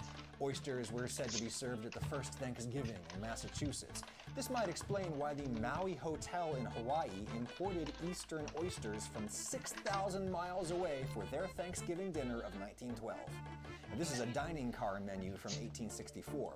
Lobsters and oysters were actually easier to keep fresh than other seafood because you could transport them alive. Oh, by the way, notice the all-black waiters serving all-white customers. Lots of casual racism in these menus. White diners of the 19th and early 20th centuries likely would have associated black faces with either agriculture or domestic servitude. The Great Migration hadn't happened yet, so nearly all black Americans lived in the South doing farm labor. Black faces would have evoked the origin of the food being served, or the servitude of the person bringing it to the table, and by extension, the supremacy of the person being served. So that's the white supremacy in these menus. Now let's talk about the sexism. Keep in mind that a lot of these fancy restaurants, especially in the 19th century, they would not have served women at all, or if they did serve women, it would be only as a guest of a man. The male appetite reflected in these menus is textbook Madonna whore dichotomy. Women are either depicted as matronly, the selfless providers of nourishment and comfort, or they are depicted as objects of desire to be consumed. Is the woman a metaphor for the drink, or is the drink a metaphor for the woman? I suppose the dichotomy is reconciled in this 1935 menu from a casino in Chicago. A woman lactating champagne into the glasses of tiny men worshiping at her feet. All right, I'm going to show you another sexist illustration from one of these old menus, and this one crosses the line into explicit violence. So I'm going to actually blur part of it out just because I don't want that trash on my channel, but I think it's an important one for us to look at because it really, really explicitly communicates the male attitude behind these illustrations. The chefs, I believe, are satyrs, the male nature spirits from Greek mythology. They represent man's animal desires, and they appear to be stringing up a woman with actual rope or string to prepare her as meat. This is from a menu from a private dining club in San Francisco that still exists today. It's called the French Club. I imagine they've progressed in 100 years. Less disturbing, but no less bizarre, is this 1933 Art Deco menu. The women's upper and lower lips are way too far apart. And what happened to this woman? I mean, what even is that? Is that a face? Oh, and Asian people are also depicted quite objectionably in these menus, no surprise. Not many Asians to be found, though, in this early Chinese-American restaurant menu, New York, 1922. Here's one from the same year from Los Angeles. Chop suey, egg foo young, dishes for a mostly white clientele invented by a wave of Chinese immigrants who came to California to labor on the railroads. Right Act is strictly enforced here. What does that mean? I figured this one out too. The Right Act was the state-level prohibition law in California. Federal law had made alcohol illegal all across the United States in 1920, a couple of years before this menu, but states then proceeded to pass their own state-level versions of prohibition to help with enforcement on their local territory. California was actually kind of late to do this because, well, the vineyard owners in California weren't exactly excited about prohibition. California is also a place where we see the emergence of Mexican-American cuisine, still referred to as Spanish food in this 1912 menu from a tourist spot in the San Fernando Valley. There are directions from LA reflecting that the valley would have been a pretty remote location back then. Here's one from LA a few years later, 1935. At least they call them Spanish-Mexican dishes. And hey, they do takeout. A Mexican takeout place in LA. Things are starting to feel pretty modern. Next time we open this book, I'm going to show you some menus from the mid-century, when restaurants turned to mass production. I'd gladly pay you Tuesday for a hamburger today, extruded from this not at all sinister-looking machine.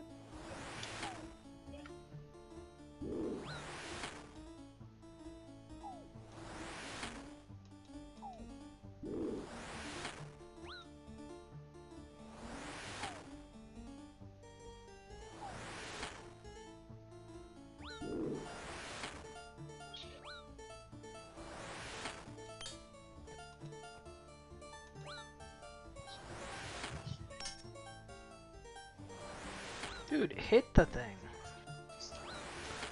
What am I praying you for?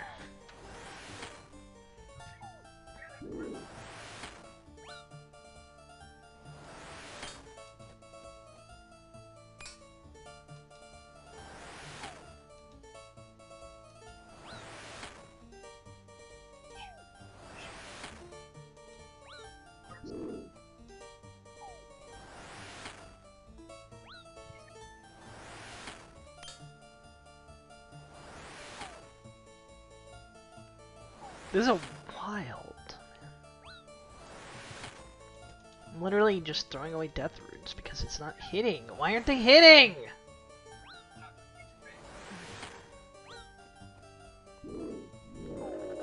God, this task is god awful, man.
Man, this task sucks.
dead.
I guess I should pony up some money for those mystic gloves. Fine!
Farewell, my salad. What? Farewell, my salad. Hmm.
Does this armor have a belly button hole?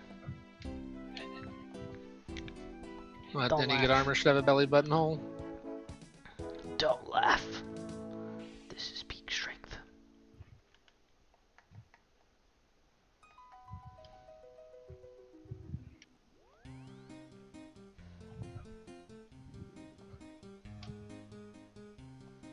This video is sponsored by Squarespace.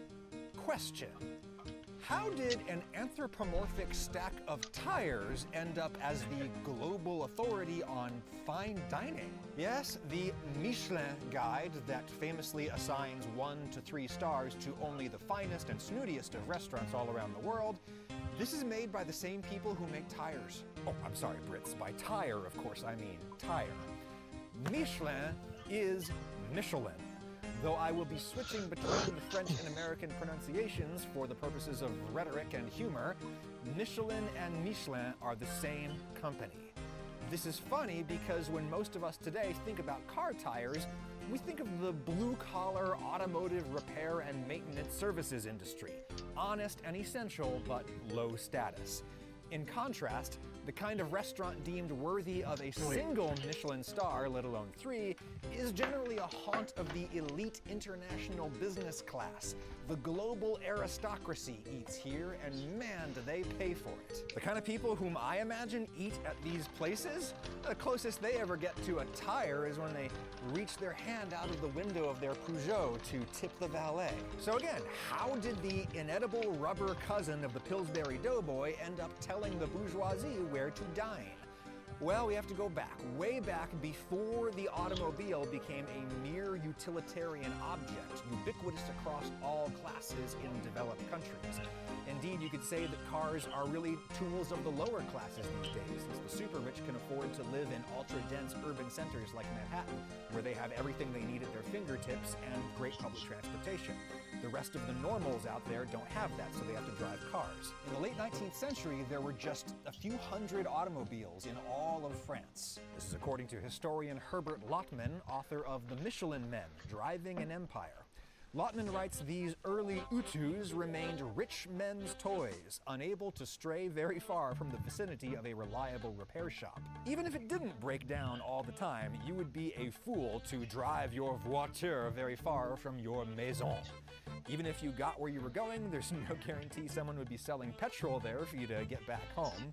There's no guarantee you would find where you were going because there was no numbering system for French roads and maps were kind of unreliable. Oh, and get this, if you blow a tire, you're going to be stuck on the side of the road for at least a day.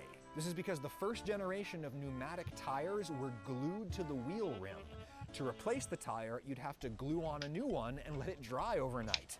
This is until French brothers Edouard and André Michelin came up with the basic design everybody still uses to this day, where the tire is held in place by tension, not glue. The Michelin brothers were heirs to a family farm equipment factory, and their first tires were for bicycles, not cars. The younger brother, Edouard, he actually ran the factory out in the provinces. The older brother, André, he stayed in Paris and handled marketing and public relations, at which he was a stone-cold genius. Today, André Michelin is hailed as a pioneer of indirect marketing. He understood that the market for Michelin tires would be tiny until rubber-wheeled based transportation became way more practical and enjoyable and accessible to the masses. Michelin is very much the French counterpart of the American industrialist Henry Ford. These are men who fully believed that if they could just advance mass production along with mass consumption, well then they could make everybody rich, especially themselves. And I suppose they were right. From here on, I'm drawing heavily from this book by American historian Stephen Harp, Making Michelin, Advertising and Cultural Identity in 20th Century France. The Michelin brothers did a number of things to promote the automobile lifestyle in France, and thereby stimulate demand for their product. They sponsored races, which were inevitably won by the vehicles with Michelin tires because Michelin tires were legit way better than their earliest competitors. When Michelin got into the airplane business, they offered prizes for various feats of early aviation. They promoted a national road numbering system in France. They made better maps, and they still make maps to this day. And they made the Michelin Guide, the first edition of which published in 1900. They gave it out for free. It was a list of all of the establishments in France that a motorist might need: repair shops, petrol stations, hotels, and restaurants. The growth of this new automobile lifestyle in France was very much interrelated with the growth of gastronomy in France and the birth of the French restaurant industry, which is really the birth of the Western restaurant industry. That's a history we'll talk more about another day, but it all has roots in the French Revolution. The notion that the common man could ennoble himself by accessing and learning to appreciate the finer things in life, things that had previously been reserved for the hereditary aristocracy. A noble table embiggens the smallest man. That promise of the early restaurant industry is very much the same promise of the automobile industry, that it was going to empower the common man to become his own lord, to get behind the wheel of his own life. It is, of course, ironic that this dream of industrial egalitarianism in France was built upon the subjugation of people in French colonies, like Vietnam, where they grew the rubber trees for the tires. But anyway, as Stephen Harp observes in his book, Michelin tires quickly lost their competitive advantages in the early 20th century. From the UK came Dunlop tires. I apparently have Dunlop tires myself. From the US came Goodyear and Goodrich and Firestone tires, but Michelin was able to maintain its position in the French market by making itself a symbol of French nationalism, and indeed more than a symbol, an instrument of French nationalism. Michelin became the #1 funder of the natalist movement in France, which tried to persuade French women to have more babies, make more Frenchmen. And the Guide itself became an instrument of nationalism because it empowered and encouraged Parisians to go out, venture forth into the provinces, and Michelin's promotion of French gastronomy was also an instrument of nationalism. France had come to define itself as the Western capital of fine food and drink. Brimstone California had Key. the movie industry. France had the restaurant industry, and the Guide became the Academy Awards of cooking. To the uninitiated, 1 star might seem like a terrible review, until you learn that the vast majority of eating establishments get absolutely 0 stars. Even really great places get 0 stars. In recent editions, Michelin has tried to introduce non-star designations to recognize places that have awesome food, but they don't rise to the level of Michelin-starred cuisine, which is generally super fancy and super fussy. In publishing guides for places beyond France, Michelin became an instrument of French imperialism, judging restaurants in New York and Tokyo by the standards of French fine dining, thereby influencing chefs all around the world to internalize those French standards. Check this out, this is the most recent edition of a Michelin guide. And in the preface where they explain their methodology, they reassure you, dear reader, that their highest awards are considered at a European level. This of course implies that restaurants outside of Europe are inherently inferior, and they would need to be graded on a curve in order to come in anywhere close to the European restaurants. In fact, Michelin currently awards its maximum of 3 stars to about 30 restaurants in France, but only 13 in the United States and 3 in China. These are countries far larger than France, and countries where I assure you there is no shortage of good stuff to eat. Now, in fairness to Michelin, they do not claim to review every single high-level restaurant in a place like China, as they do in Western European countries. Here in the States, Michelin only reviews restaurants in New York, Chicago, Washington, D.C., and California. And there is definitely Michelin star level food happening in Portland and New Orleans and Boston, but Michelin isn't even trying to review it yet. As a result, the Michelin Guide is not nearly as influential and famous here in the States as it is in Europe. Maybe it is in New York, but overall, I would say that the real Oscars of cooking in the United States are the James Beard Awards, even though the James Beard Awards go to chefs, not to restaurants, and that is a meaningful distinction. But anyway, all of that explains why the Tire Guy is the European arbiter of fine dining. Whether you're chasing Michelin stars or not, Squarespace can certainly help you get your restaurant or any other business out there and on the internet. Grab a website template, replace their sexy food pictures with yours, and start typing in your menu. It's as simple as that. You can drop in an open table block. Alright, this is at least better. The all-in-one reservation system that lets you manage reservations, rent tickets, takeout and delivery, all from one interface in your Squarespace site. Of course, if you just need to let clients make simple appointments on your website, they have schedulers for that too, you can just drop in. You don't have to know exactly what you want because you can start building a website for free anytime at squarespace.com. But when you're ready to pay Squarespace to host the site for you on the internet, or to register your custom domain, use my code RAGUSIA, you'll save 10%. That's 3-star service if I've ever seen it. Thank you, Squarespace. And thank you, Michelin Brothers. Do I actually want to thank them? Do I actually think that this has been a net good on the culinary world?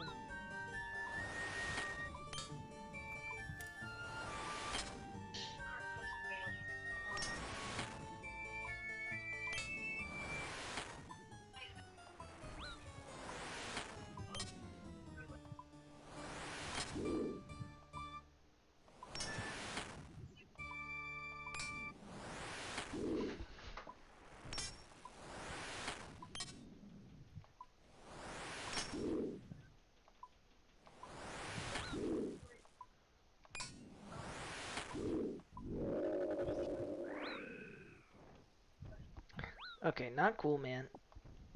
Not cool. Very cool.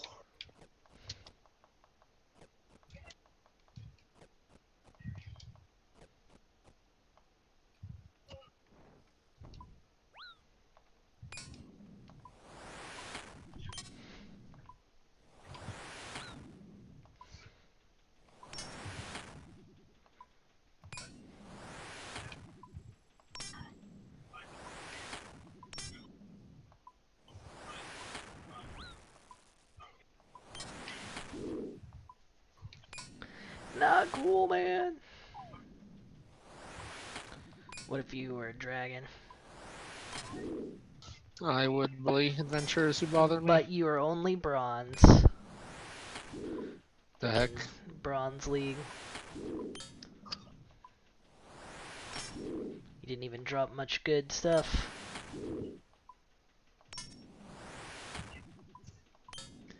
But you did drop me a brimstone key, which could give more magic logs, which would actually be kind of funny.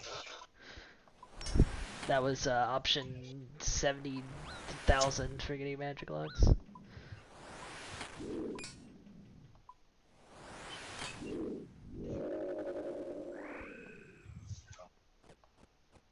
Take those dragon bones, get back in the hole.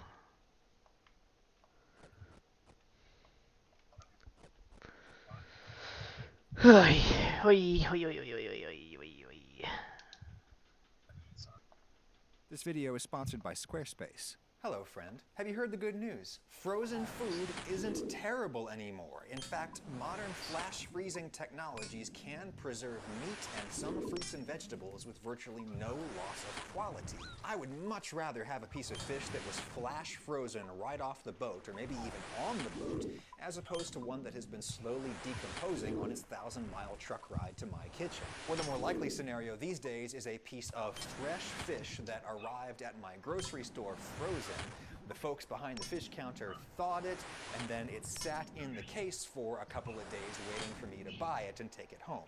Exactly how is that fresher? Nobody knows for sure, but the folks at the National Fisheries Institute told me they'd guess 80% of seafood sold here in the United States was frozen at some point in the supply chain. They don't think that's a bad thing, and neither do I. It's merely the case that I'd rather buy it frozen and thaw it myself whenever possible.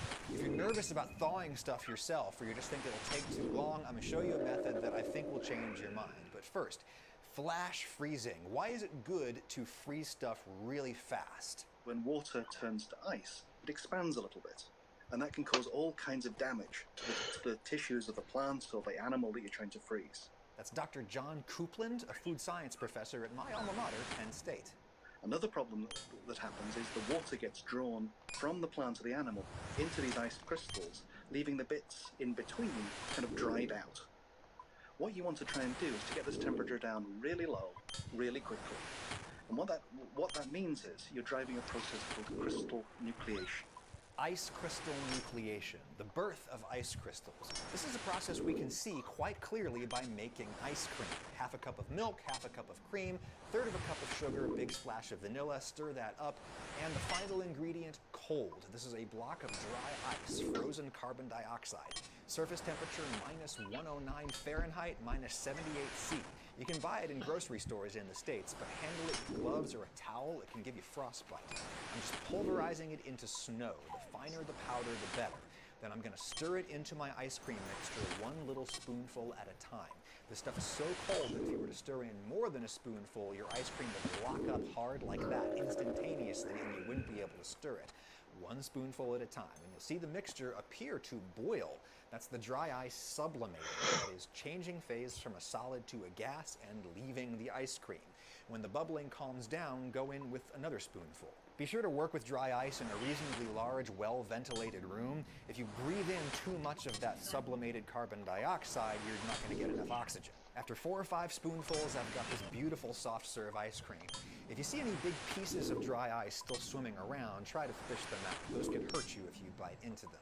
And stick the bowl into the freezer for about a half hour to give any remaining dry ice in there the chance to sublimate and leave the bowl. The temperature in there is cold enough to keep the ice cream frozen, but it's actually warm enough to allow all the dry ice to sublimate. The only hitch with this method is that we've literally carbonated the ice cream, so it's a little fizzy, but that's still the smoothest ice cream I've ever made at home. Teeny tiny ice crystals. Compare that to this, the same exact cream mixture Factorio, just man. in the freezer for a few hours. You can see the ginormous ice crystals. Why did this happen? Because there was less crystal nucleation early in the freezing process. Every ice crystal starts with a nucleus, a center. Then the other water molecules crowd around that center and the crystal grows. There's a finite amount of water in the food, so the size of the crystals depends entirely on the number of nucleation sites across which that water is being distributed. If you start freezing at a relatively high freezing temperature, you're going to start with just a handful of nucleation sites. Tons of water is going to crowd around them and you'll have huge ice crystals. If you start freezing at a lower temperature, you're going to start with a whole bunch of nucleation sites. It's the same amount of ice present in lots of tiny crystals rather than a few big ones, which are going to cause more damage to your plant tissue or your plant tissue. Here's 2 apple slices. One I will bury in my dry ice snow before it goes in the freezer, and the other I'll just put into the freezer. Here we are the next day, both solid as rocks, slow frozen apple slices on the right. I'll thaw them out. They're both brown due to enzymatic reactions that I could have prevented with acid, but the flash frozen apple slice still has the flavor and texture of a fresh apple. The slow frozen slice is soft and gummy. If these big, slow-growing crystals form, they're just big and spiky. They can start to damage cells. They can chew up the plant or the animal tissue in a way that's going to make the quality very poor. The idea is that the initial freezing process should be as fast and as aggressive as possible. Then maybe you can store it at slightly less cold temperatures. And we can see that in action right here at Rocking Chair Ranch. This is an organic grass-fed beef producer outside where I live in Macon, Georgia. The owner, Joseph Egloff, just finished building his own processing plant here. This is where the animals are slaughtered, the carcasses get hung on the rails up above, and then they slide into this very cold room called a pre-chiller. Here's where they hang the sides, potentially for weeks for a dry-aged product. And here they break the sides down into individual cuts, they vacuum seal the cuts in plastic, and then the cuts go to this blast freezer. Check out the convection fans blasting crazy cold air across the product. Because Joseph is freezing small little cuts instead of whole sides or sections of beef, he's able to freeze them crazy fast, hence lots of ice nucleation sites, hence lots of tiny ice crystals that won't puncture cell walls. We can take things down from 40 degrees down to -10 in a matter of minutes. We're used to it took hours. It is increasingly common for small boutique little producers like Rocking Chair Ranch to deal exclusively in frozen product. If you want to deal in unfrozen product, you simply have to turn a much larger volume of business in order to sell it fast enough to make sure that you're selling fresh stuff. If you think all that plastic wrapping is wasteful, well, consider that the product in your grocery store's butcher case probably came to them vacuum packed as well. They simply unwrapped it, broke it down into smaller cuts, and maybe wrapped it up in plastic again for you to take it home. Flash freezing has particular benefits with fish, for example, small fish like shrimp. These are generally frozen via a process known as IQF. You know, IQF stands for individually quick frozen. This is Tori Stivers, a seafood specialist at the University of Georgia's Marine Extension, which works with commercial fishers around where I live. Of course, berries can be done that way as well. So that's why you can pull out a few at a time. So they usually have a little bit of glaze around it so it doesn't stick together. But that's a lot more convenient than buying a 5-pound block of shrimp frozen together and then trying to have to chisel them out one at a time, right?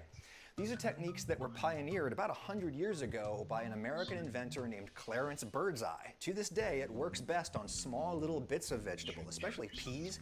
To individually quick freeze something small, you might lay out all the bits on some kind of conveyor belt and blast them with something. These days, it could be liquid nitrogen. It's called cryogenic freezing, where we use liquid nitrogen to make very, very cold temperatures to freeze things effectively instantaneously. That's about the best quality you can get with frozen food. There's another particular benefit of freezing when it comes to seafood, and that is safety. Broadly speaking, the big safety concern with fish and shellfish is parasites. So parasites are the worms that are naturally occurring in some species of fish. And so if you freeze them for a certain prescribed amount of time at a certain temperature, it will kill the worm. It will kill the parasite. You may still physically see it, but if the parasite is dead, it's not going to cause that parasitic infection. And for that reason, federal regulations here in the United States say that most fish sold for sushi has to be frozen for some combination of time and temperature to kill parasites.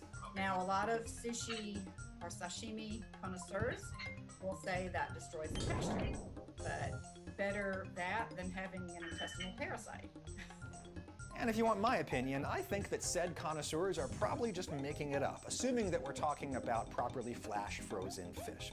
All of which invites the question, if I invite more frozen product into my kitchen, how do I thaw it? Well, when it comes to things like little bits of frozen vegetable, I say don't. They can go straight into the pot, still frozen solid. They'll melt in seconds. But what about something bigger, like a fish fillet?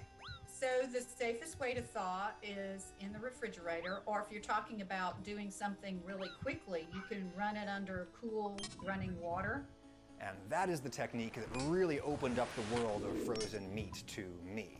Stuff thaws great in the refrigerator, but it takes a long time. It might take overnight for something like a fish fillet. For something bigger, it's going to take days potentially. The water method is so much faster. I have a whole video about this, it's linked in the description. The short version is water is way more dense than air, so that's way more relatively warm molecules coming into contact with your food and transferring in their heat. And because water is so effective at this, the water just doesn't have to be warm. It's just cool water from the tap. By the time its heat transfers to the food, the water temperature probably goes below the bacterial danger zone. And even if it doesn't really matter because this method works so quickly. There just isn't enough time for bacteria to grow, especially if you leave the water running. For something small like shrimp, I don't bother leaving the water running because they thaw in like 10 minutes no matter what. But for this really big hanger steak that I cooked in my Steak 201 video, I think that it helped to leave the water trickling, to keep it moving, to keep a fresh supply of water molecules circulating around the food. This huge piece of meat thawed in 40 minutes. Now, when I've talked about this method before, people have raised concerns about water waste, and I think if you live in a place where fresh water is scarce, that's a legitimate concern, but I don't worry about it, and I'll tell you why. First of all, fresh water is not scarce where I live. Secondly, trickling water just doesn't add up to that much. I did a little experiment using that tape as a marker. This thawing procedure used about 6 gallons of water total.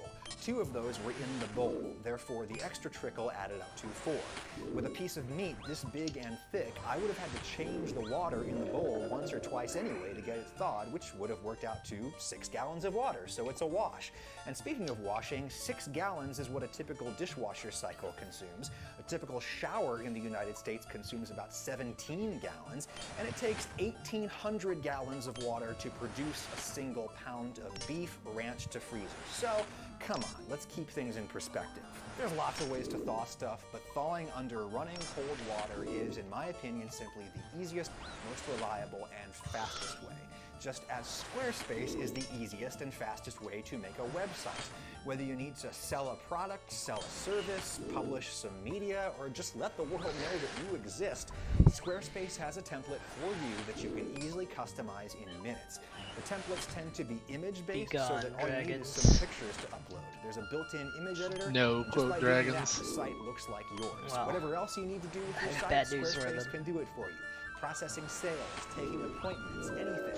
They can even connect you with a Squarespace expert who can do all of this work for you if your attention is required elsewhere. Squarespace hosts your site for you, they can register your custom domain for you, they give you all the analytics for your traffic. It's the only company you will need to work with to run your site. And you can save 10% on your first one by going to squarespace.com/Ragusia. You'll be doing us both a favor. Now go chill. Oh hey, you're still here. Well, that's good, because I require your assistance. I'm working on a video about washing meat, whether you should wash raw meat before you cook it. And this is a surprisingly fraught cultural and scientific issue. I went looking for some research about global practices on this, things that people do differently from place to place, and I found absolutely nothing. So I'm doing it myself. I'm working with some public health scholars over at Middle Georgia State University, and we have put together a survey, and I would love it if you would take it. It takes about 10 minutes, just asks you some questions about what you do in the kitchen vis-a-vis washing meat and other kind of basic food safety things. And it would be great if you could take it, and if you could get all of your friends and family to take it, especially if you live in places that are not here. Though even if you live here, that'd be great if you could take it. I want anybody to take it.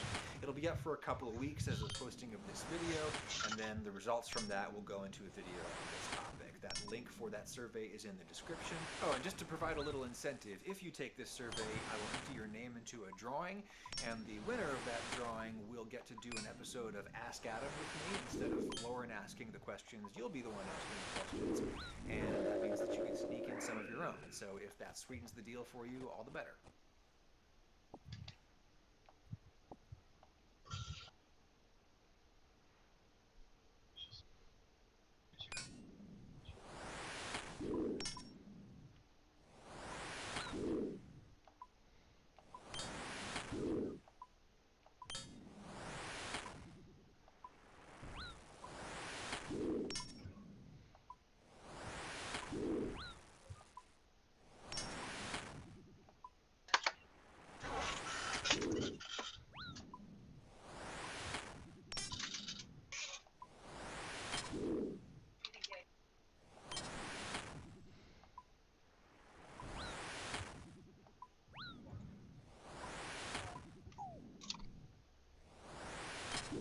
Is it an hour or 2 hours till raid time?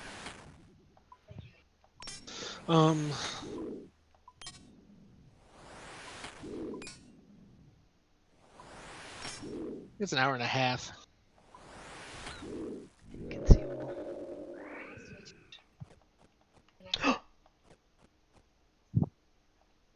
Dragon plate legs. Let's have it go. That's really rare. What the heck? Dragging these plate legs and costume. I think that's the legs, I don't rarest know. drop I've seen in the whole game.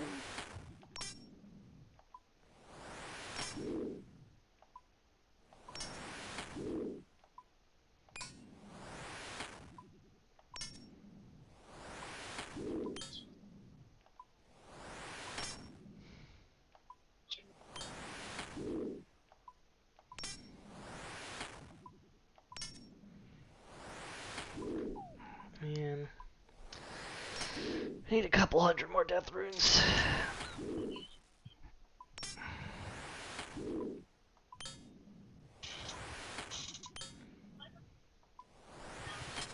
I'm gonna go for one more kill, 'cause this one went really fast.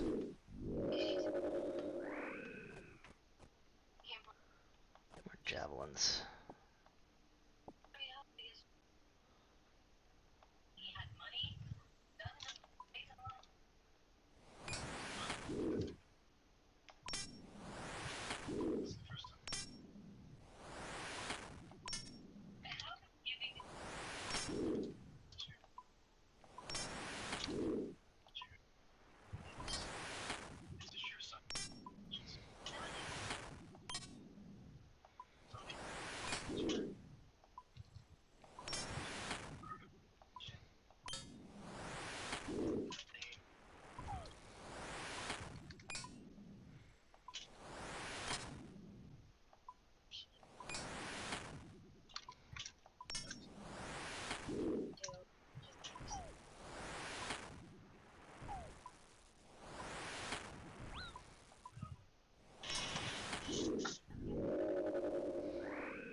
Alright, dragon plate legs. 1 out of 2,048.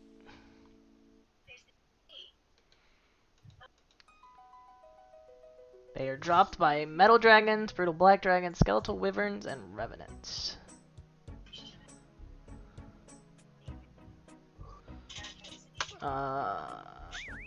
While I didn't fight the lowest odds, I fought the lowest odds of every dragon. There's 2 enemies in the wilderness that have lower odds than that. They're just wild.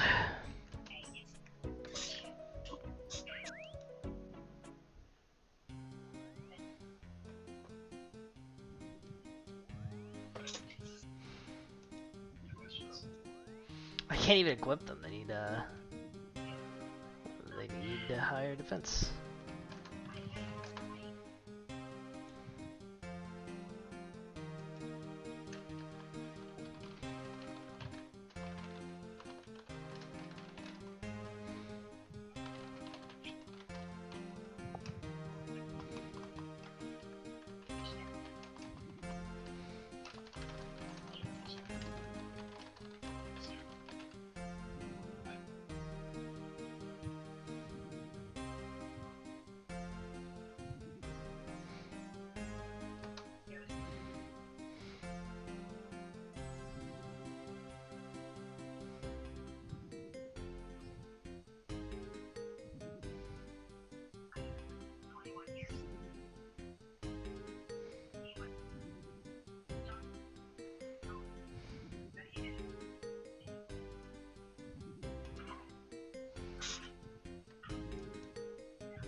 Oh yeah,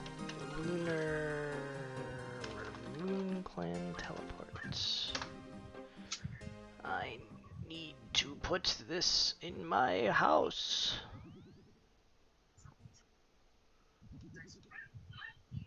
Need 69 and I'm at 68, which means I can take a sippy.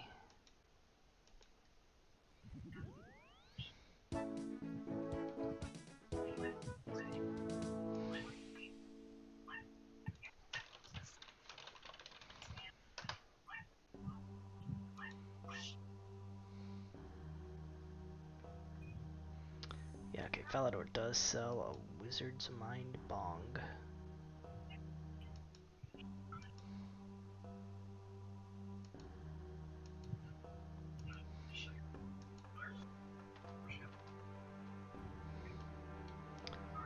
I put away my coins, god dang it.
There we go. Moon Clan teleport. Easy as.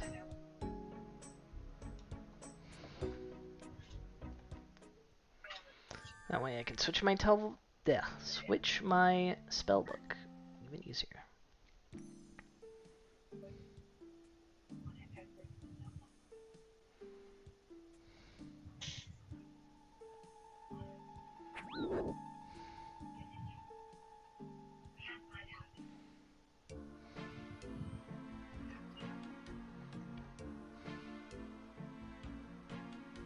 Here's Lunars.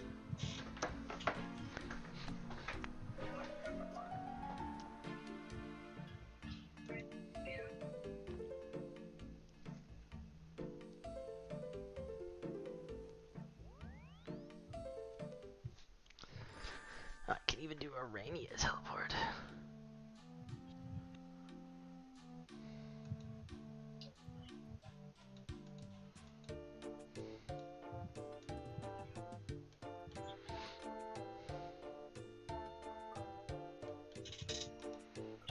I'm gonna get some money, actually. I want to buy some freaking Asteroids.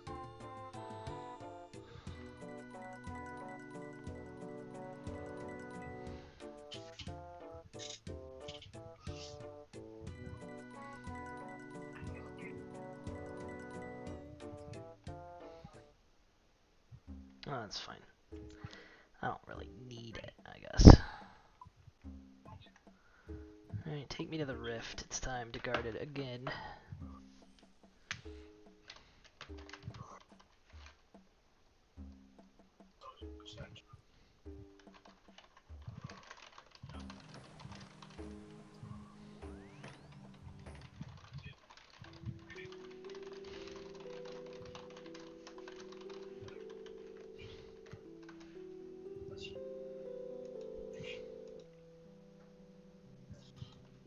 I don't think any food has changed more in my lifetime than this one right here. When I was a kid, most of the sweet corn that you encountered wasn't actually sweet. And sweet corn that isn't sweet is one of the most disappointing foods in the world. You get this sad little half an ear on your school lunch tray, and it would taste like, well, nothing. Basically nothing. These days, even bad sweet corn is usually pretty good, or at least it's pretty sweet. The texture might actually be not as good as it used to be, and those two developments are directly related. We'll get to that, but let's start at the beginning. What even is sweet corn? Like all cereal grains, corn is grass seed. Giant seeds from giant grass plants first domesticated in what is now southern Mexico about 10,000 years ago. Botanically, corn is way closer to wheat and oats and rice and such than it is to carrots or broccoli, so why do we consider corn a vegetable? Well, we don't, right? We consider sweet corn a vegetable, but sweet corn is like a tiny fraction of all of the corn that's grown in the world. Here in the US, it's 1% of the total corn crop. The rest of the crop is this, field corn. Most corn is field corn. And this corn we consider a grain, a starch. This corn is tortillas and grits and polenta and cornbread and cornflakes and popcorn and a million non-food products like ethanol fuels and a million semi-food products like high fructose corn syrup. All those things are corn and none of them are vegetables, yet sweet corn is. Why?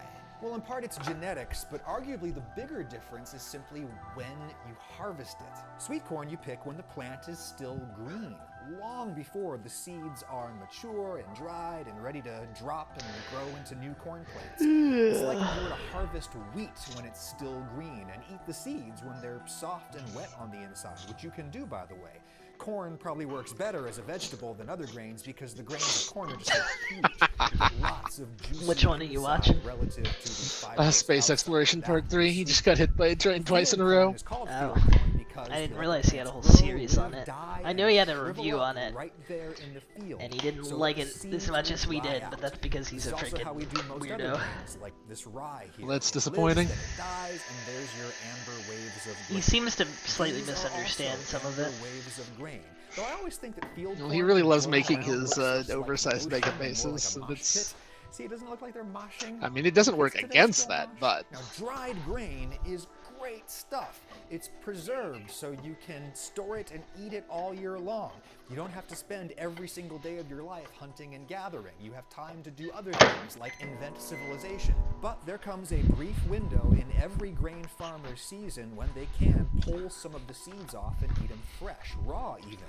That's way easier than eating dried grains. For all of their advantages, dried grains are hard. You have to grind them up into flour and then mix them with water and then boil them or bake them. These you can just put in your mouth, and when I get good sweet corn, I don't even really cook it. I just steam it for like a minute until it's warm enough to melt butter. Ancient American farmers ate at least a bit of their corn fresh or green like this. Many different tribes developed green corn festivals to celebrate the summer harvest, and they gradually developed corn varieties that taste better when eaten green. Specifically, they bred corn with a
Oh, frick. I need to grab my freaking bags. My bags. Beags. My bags. Dude, I'm gonna miss it. I'm gonna miss being able to go in. Okay, okay. I can't believe I almost forgot my freaking bags. It's like my inventory doesn't look very full, and I wasn't really sure why. Now I do. Now I know why.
Death Roots. Death Roots! No, I missed death. Come on. Why did Death Roots have to come up?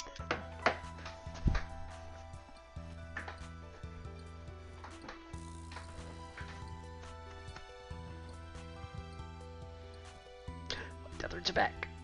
Baby! Enter the Guardian of Death.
Smashing!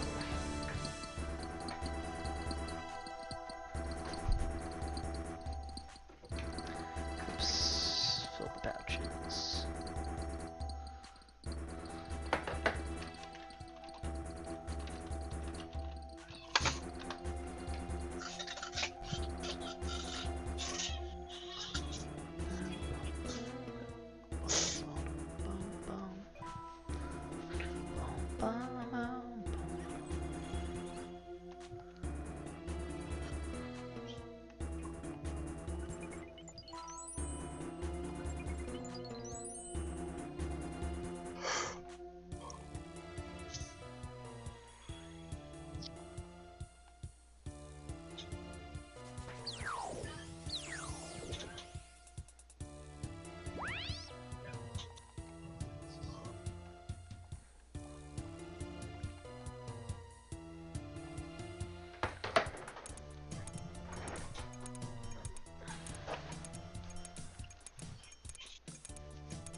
Cosmic Runes. Sure.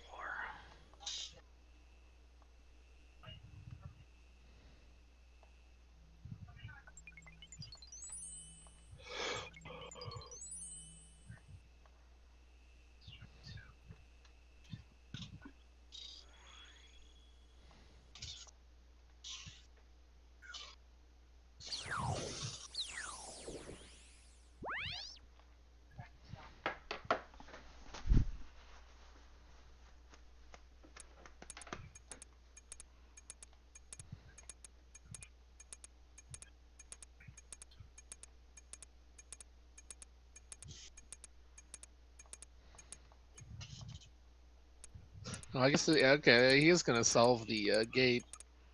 A tweaked Ooh, gene of that course he would. scientists now He's a call freaking nerd. SU1.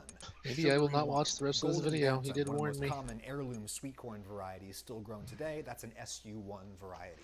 Native peoples isolated the different sugary one mutants that all do the same thing, but different mutants at least 5 times in the Western Hemisphere.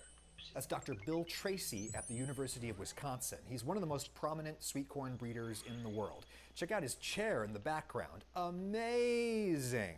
I'll see myself out now. But now is a good time to clarify that Dr. Tracy uses the term maize rather than corn when he is referring to sweet corn genetics. Maize is a word of indigenous origin. Corn is a very old Germanic word for any and all grains, or actually any object that's little and hard. In America, English-speaking colonists first called this Indian corn, which gradually just got shortened to corn. Anyway, that sugary one gene that farmers first started isolating maybe 6,000 years ago, what's it do? Well, I have to say something here that might confuse you and your reviewers. The genes that I'm talking about knock out function. So I will actually be talking about the sugary gene as doing something, but what it's doing is preventing the normal action.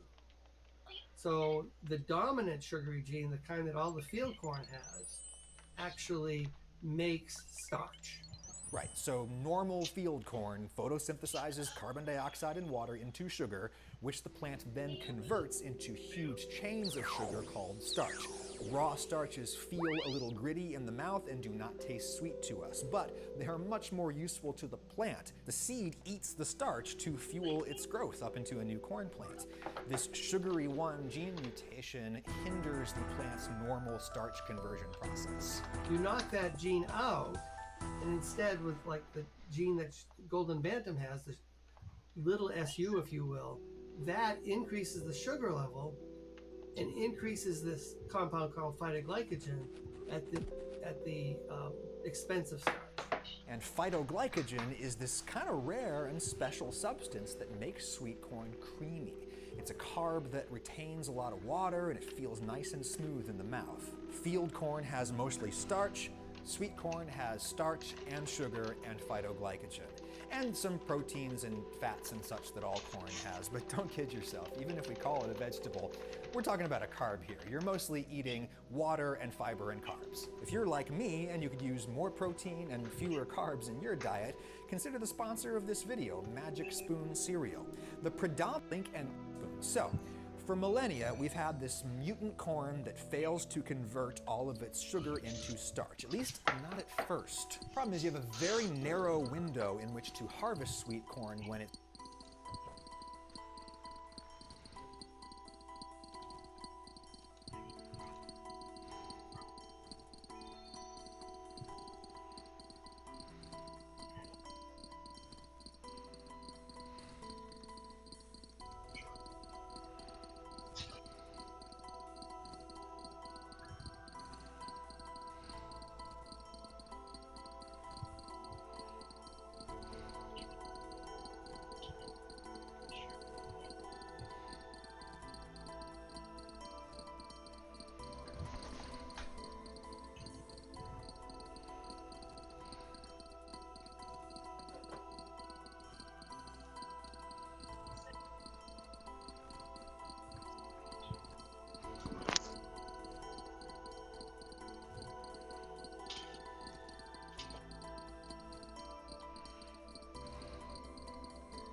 verb.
clicked on the death room.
It's still sweet. And then once you do harvest it, take it off the plant, you gotta move real quick because enzymes in there start to convert the sugar into starch crazy fast. How fast? The old story was that if you were going to pick sweet corn, the old-fashioned type of sweet corn, the way to make sure it was optimal is to get the water boiling on the stove before you go out to the patch, pick the corn, and then run back to the house. And if you drop one here, don't stop to pick it up because it'll all lose its quality. That's, of course, an exaggeration, but that's the legend.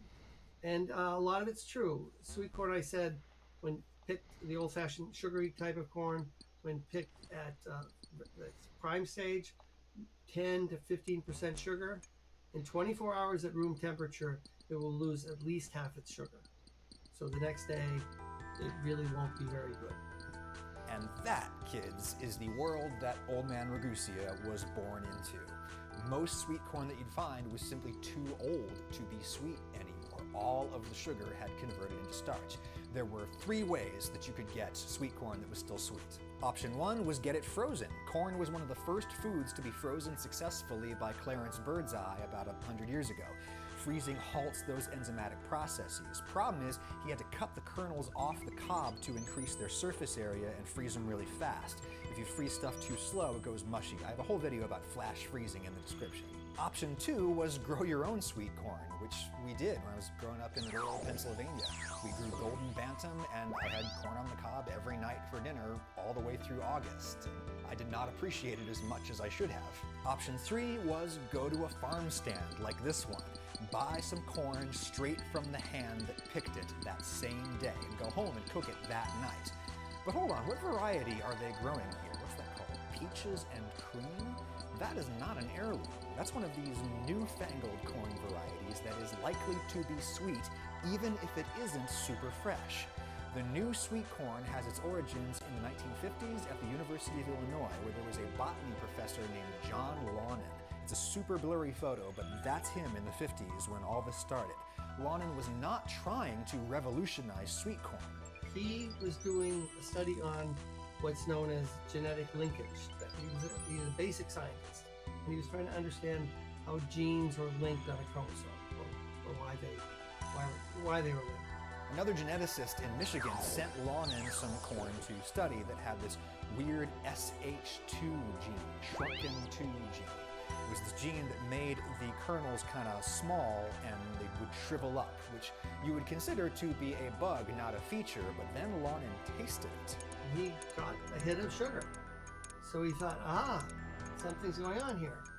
And he actually then did the basic biochemistry and found indeed, instead of the 10 to 15% sugar the sugary 1 corn had, some of these had 35 to 40% sugar. But they had no phytoglycogen. They don't make the phytoglycogen. They make lots of sugar. Lonin went on to hybridize the first commercial super sweet variety, Illini Extra Sweet. It's still in the seed catalogs today. It starts off extremely sweet, so it can stand to lose some sugar post-harvest, and it loses that sugar at a slower rate.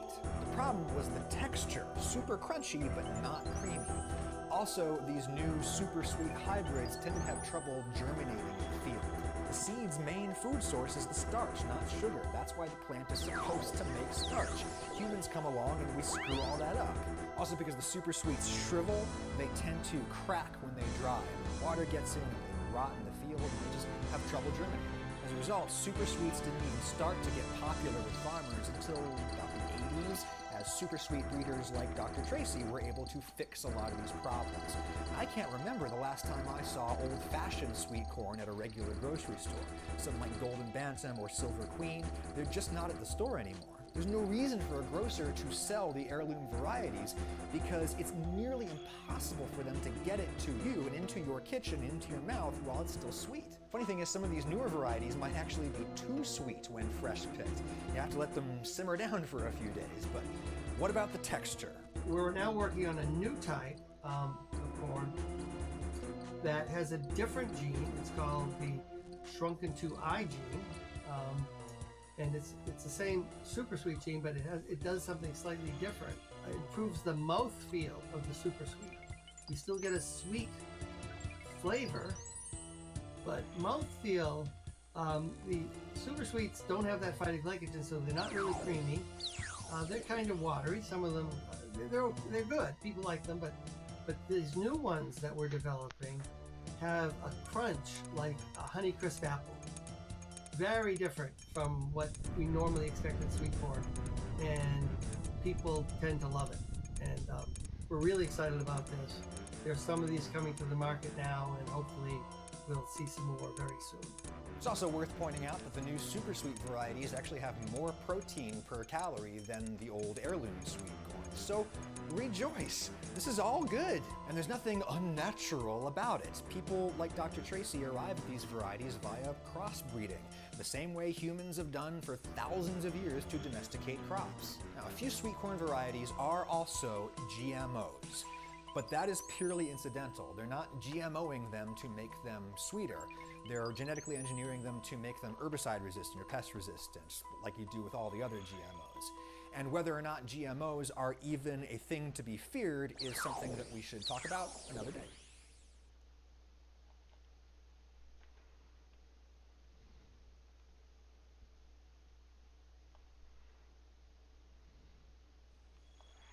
What even is high fructose corn syrup, and why is it in everything these days? And why are so many people freaked out about it? Well, high fructose corn syrup starts off as regular corn syrup, kind of like this.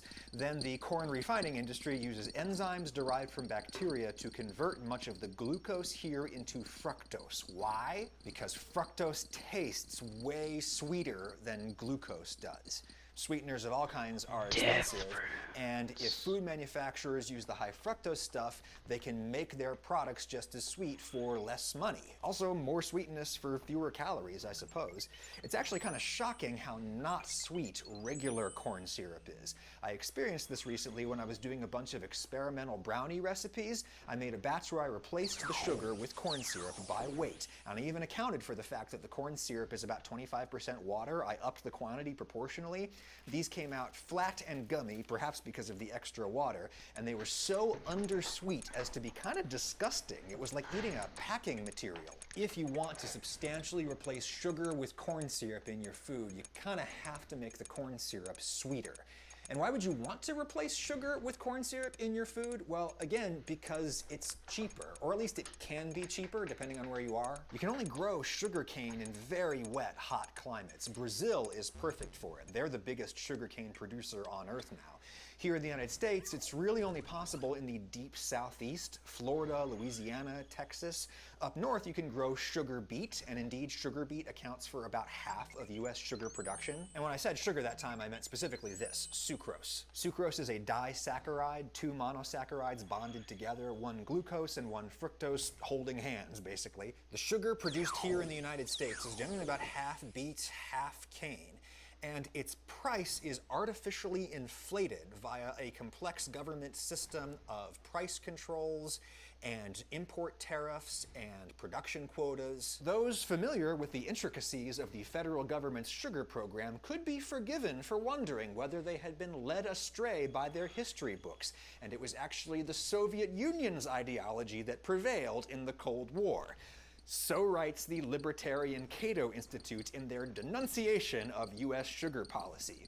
These are policies with historical roots in the earliest years of the country, when southern sugar barons enslaved human beings and used the fruits of their toil to buy politicians. It is not a pretty history. In contrast, the price of corn, maize, here in the United States is kept artificially low. I mean, corn has always been cheap and easy to grow. It is, after all, indigenous here, right? But since the Depression in the 1930s, the federal government has also paid billions and billions of dollars in subsidies directly to farmers of corn and other grains. Corn is just so cheap and abundant here, which is why scientists for decades have worked to try to make things out of it beyond just grits and animal feed. The white, fluffy starch inside a kernel of corn is a combination of amylose and amylopectin, which are both just huge branches of glucose, thousands of glucose units all stuck together. When the glucose is all branched out like that, we cannot taste it, or at least we cannot taste it as sweet. We eat it and it goes into our system and it gets broken down into glucose and then absorbed into our body, where it is used as calories, energy, fuel. That's a good thing if you need it. It's a bad thing if you don't. Corn refiners use a combination of acid and enzymes to break the starch down into smaller or simpler carbs that we can taste, primarily dextrose, which is a kind of glucose. And that process has been around since the 19th century.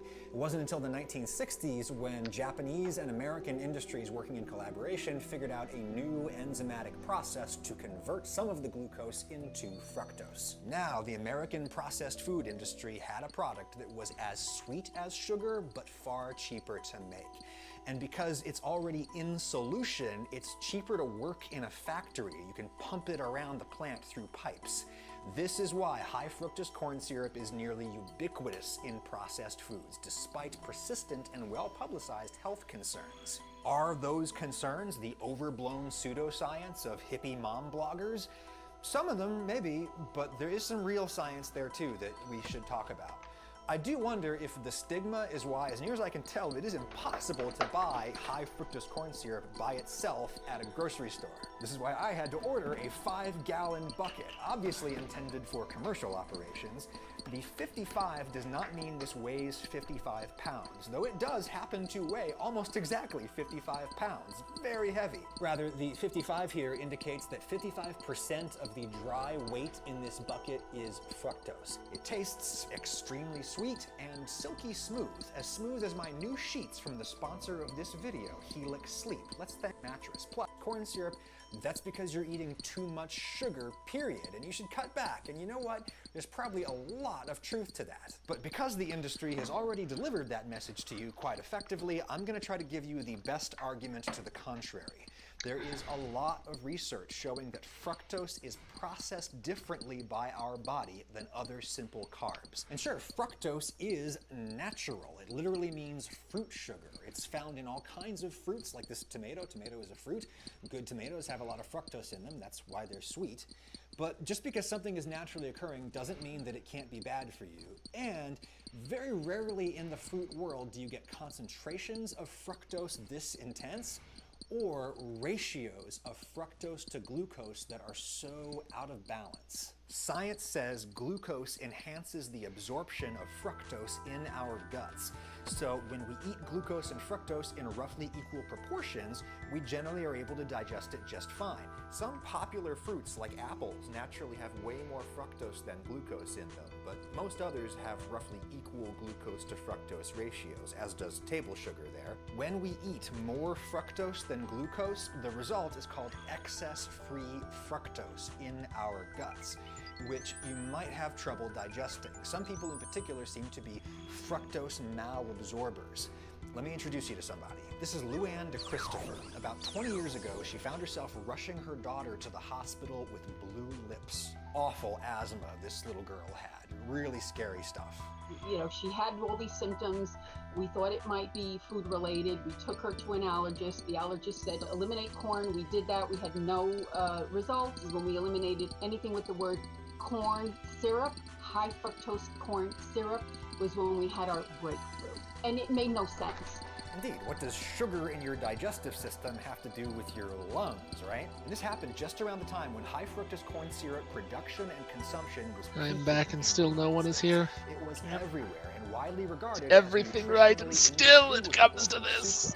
But when Luann de Christopher's daughter stopped eating high fructose corn syrup, her lungs got better. Now, most parents would be perfectly satisfied and convinced by that purely anecdotal correlation.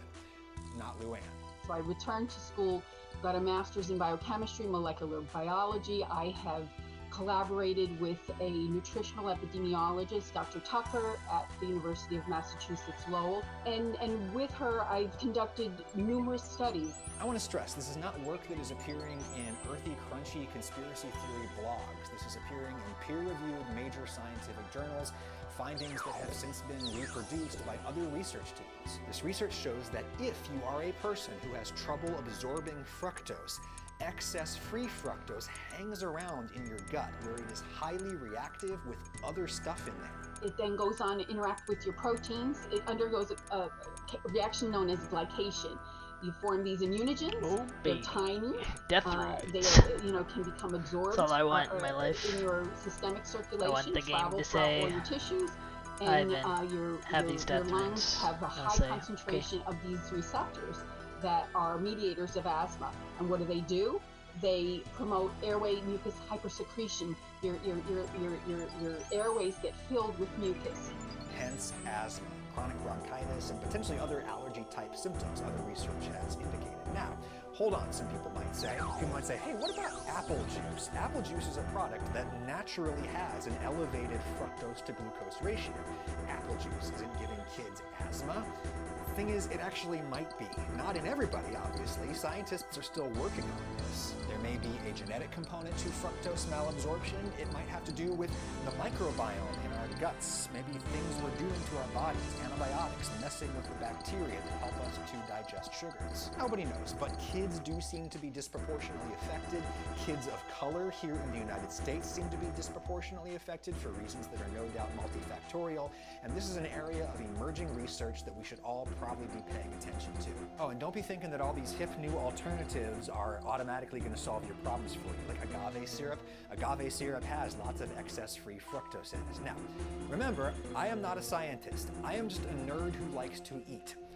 I have a lot of confidence in the ability of science to expose the truth over the long arc of history. But in the meantime, some very, very moneyed interests have a lot at stake in us all believing that sugar is sugar is sugar. I mean, just read the Wikipedia article on high fructose corn syrup. You're going to find tons of citations to studies that find that sugar is sugar in the body. I do not reject these studies. Most food science is industry funded, and not all of that science is industry funded. This is just the way it is, and maybe by and large, sugar is sugar is sugar. But there is reason to believe that at least in some people, consuming lots of fructose in excess of glucose could be a problem. And food manufacturers do not have to tell us how much excess free fructose is in their food. It is commonly believed that soft drink manufacturers use this kind of corn syrup, 55% fructose. But independent analysis from the University of Southern California finds the fructose content of drinks is often much higher than that.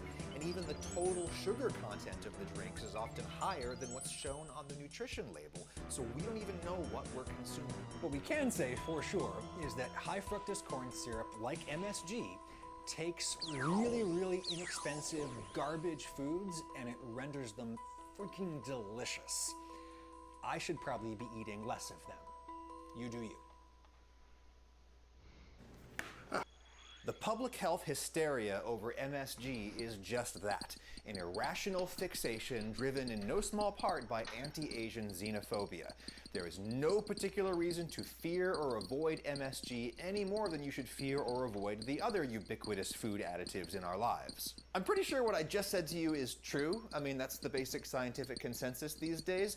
It is also true that the processed food industry has spent a lot of money to build and popularize that consensus. Should that give us pause? I don't know. I have no hesitation about eating MSG. In fact, I'm going to show you some of my MSG cooking experiments. But there is some research indicating that a small number of people can experience mild adverse reactions when they eat a lot of MSG, and I mean a lot. Perhaps more significantly, scientists are now exploring whether MSG might be a causal factor in metabolic problems like obesity and type 2 diabetes, though that research is in its early stages. The best single text I've ever read about MSG is this University of Toronto doctoral thesis by Dr. Sarah Tracy, a historian of science and food. She's got a book coming out soon about MSG, and much of what I'm about to tell you is drawn from her research. MSG, of course, stands for monosodium glutamate, the sodium salt of glutamic acid, which got its name from gluten, the wheat proteins that make bread dough all stretchy. German chemist Karl Heinrich Ritthausen first isolated glutamic acid in 1866 by treating gluten with sulfuric acid. And yeah, that doesn't sound very wholesome, but glutamic acid occurs naturally in tons of whole foods, in particular meat, tomatoes, mushrooms, and seaweed/algae. Our bodies also make glutamates inside of us from other amino acids that we eat. Another German scientist named Hermann Fischer described the taste of glutamic acid as insipid. Indeed, the acid alone apparently does not taste like much, and it wasn't the focus of much more scientific attention until a Japanese chemist named Kikunai Ikeda came along.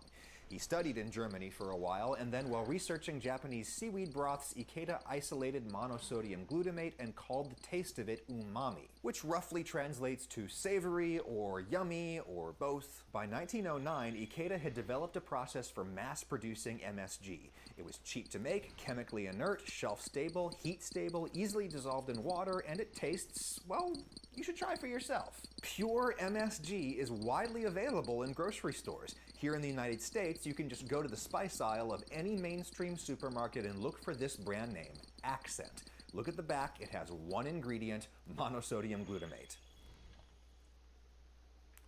So the first thing that strikes me is that it's way less salty than salt. To me, it's immediately recognizable as the taste of processed snack foods, which of course are literally coated in MSG. Defenders of MSG say its reputation has been unfairly tarnished by its incidental association with these industrial food-like products. The powder itself, these defenders say, is natural. But while glutamates do occur in nature, Dr. Tracy would not call the contents of this bottle natural. That's a product that is created in factories by processes of industrial fermentation. And the way that companies source the glutamate is that they use particular strains of bacteria to excrete it into these big tanks. And then they harvest the glutamate, and then they stabilize that amino acid with sodium molecule. So it's a product of industrial manufacture, just like a million other things that we eat.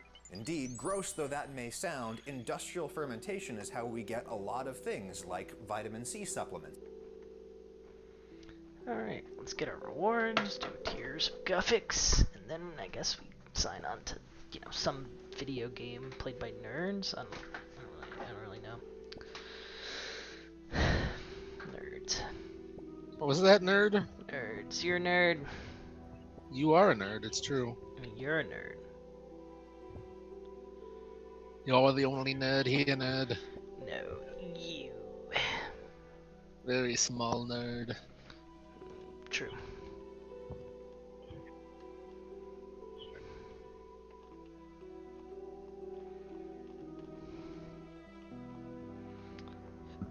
Alright, back up to enough death runes, so I should be able to easily do that. Hold on, I gotta phone a friend. Beep, boop, boop, boop, boop, boop, boop. Hey, can you repair my bags? No.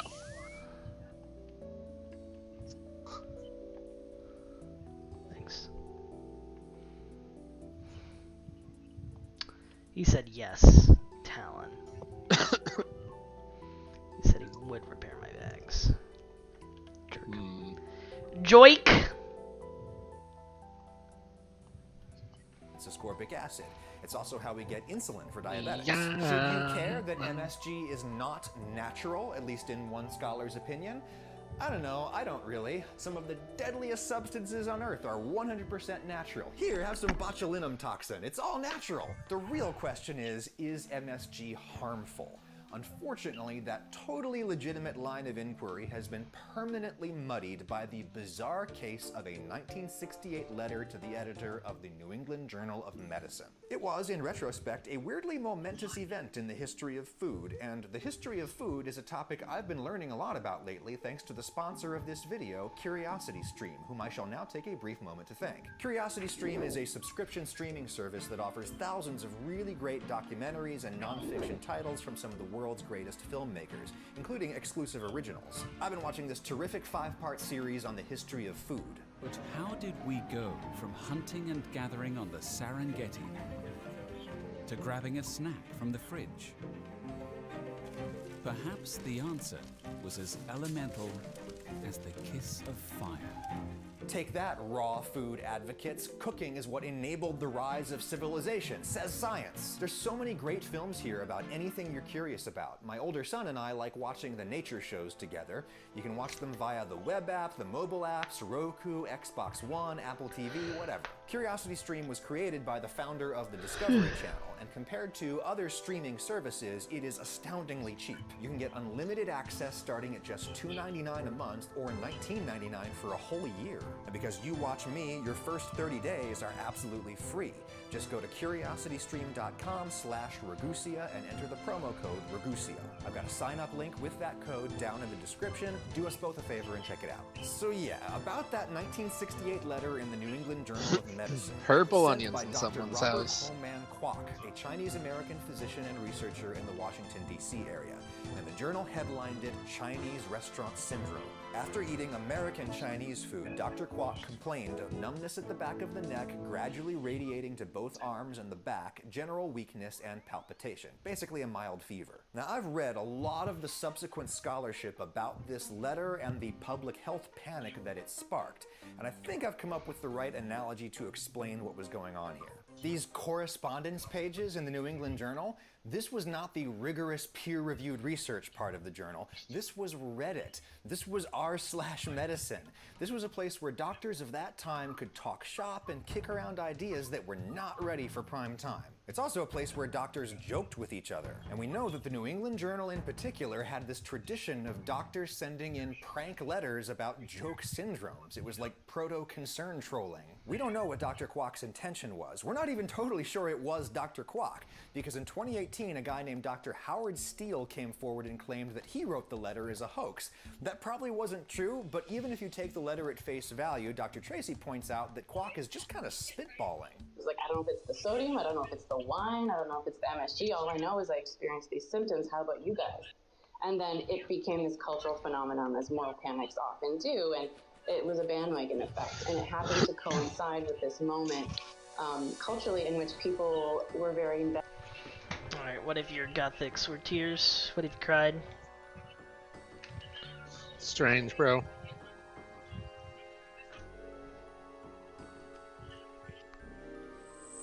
I get to collect water.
$161 tears. Just for you. Just for me. Herblore. 49! Woo! Woo! I'll lower you an herb. Okay. Present it? Woo! Alright. Now I can go turn in that Legends quest. And then sign into 14. It's time to turbo pump Herblore, right? Meow. We'll probably have to do some more Slayer and Fletcher leveling. Because I think I'll get 4 or 5 Herblore levels. We'll see. Probably won't get much more than that. If I get 5, then it's actually still not a problem. Invested in sticking it to the man. No, it's a major and problem, critiquing alright. You know what I The got a heck is problem that? with? You. I was gonna say remakes. Of big You. companies, Remake of environmental Dave. degradation. It was in the late 60s and early 70s. This was very of the moment. Alright, Dave, I've got 2 words for you. Robot To do an expose mode, blood? aha, what's behind the screen? No. What are you hiding in our food? Fully and automated. Also a moment of great stigma around immigrant population. The Factorio vid me told me the truth. Saying fully automated does excite engineers. Yes. Yes, it does.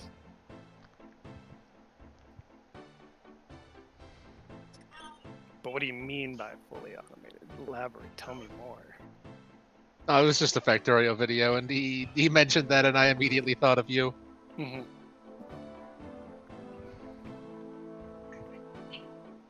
It's the platonic form of an engineering state.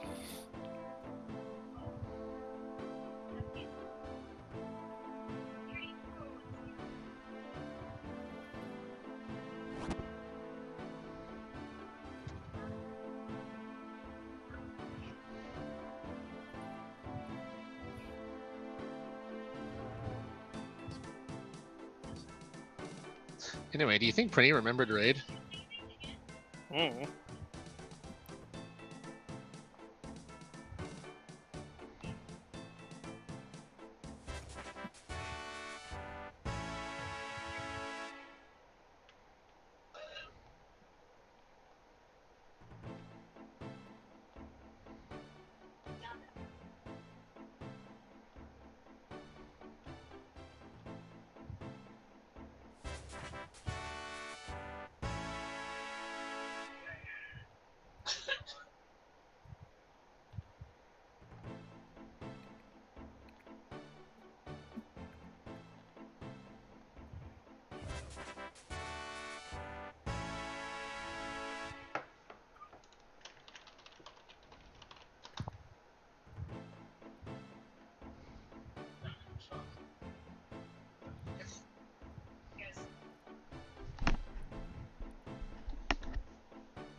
Alright.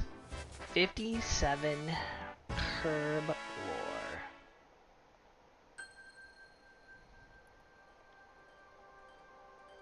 Well, there's Prinny. It's a 20-minute reminder.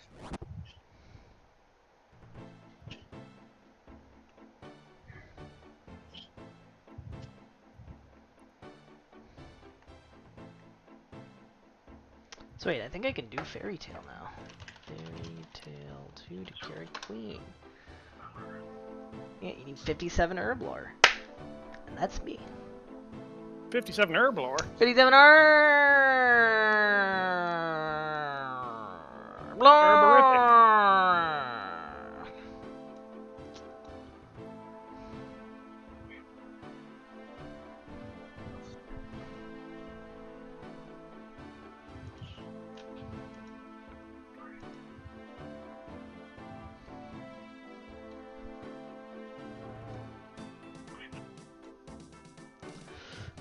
I can now make super strength potions. I'm so freaking strong.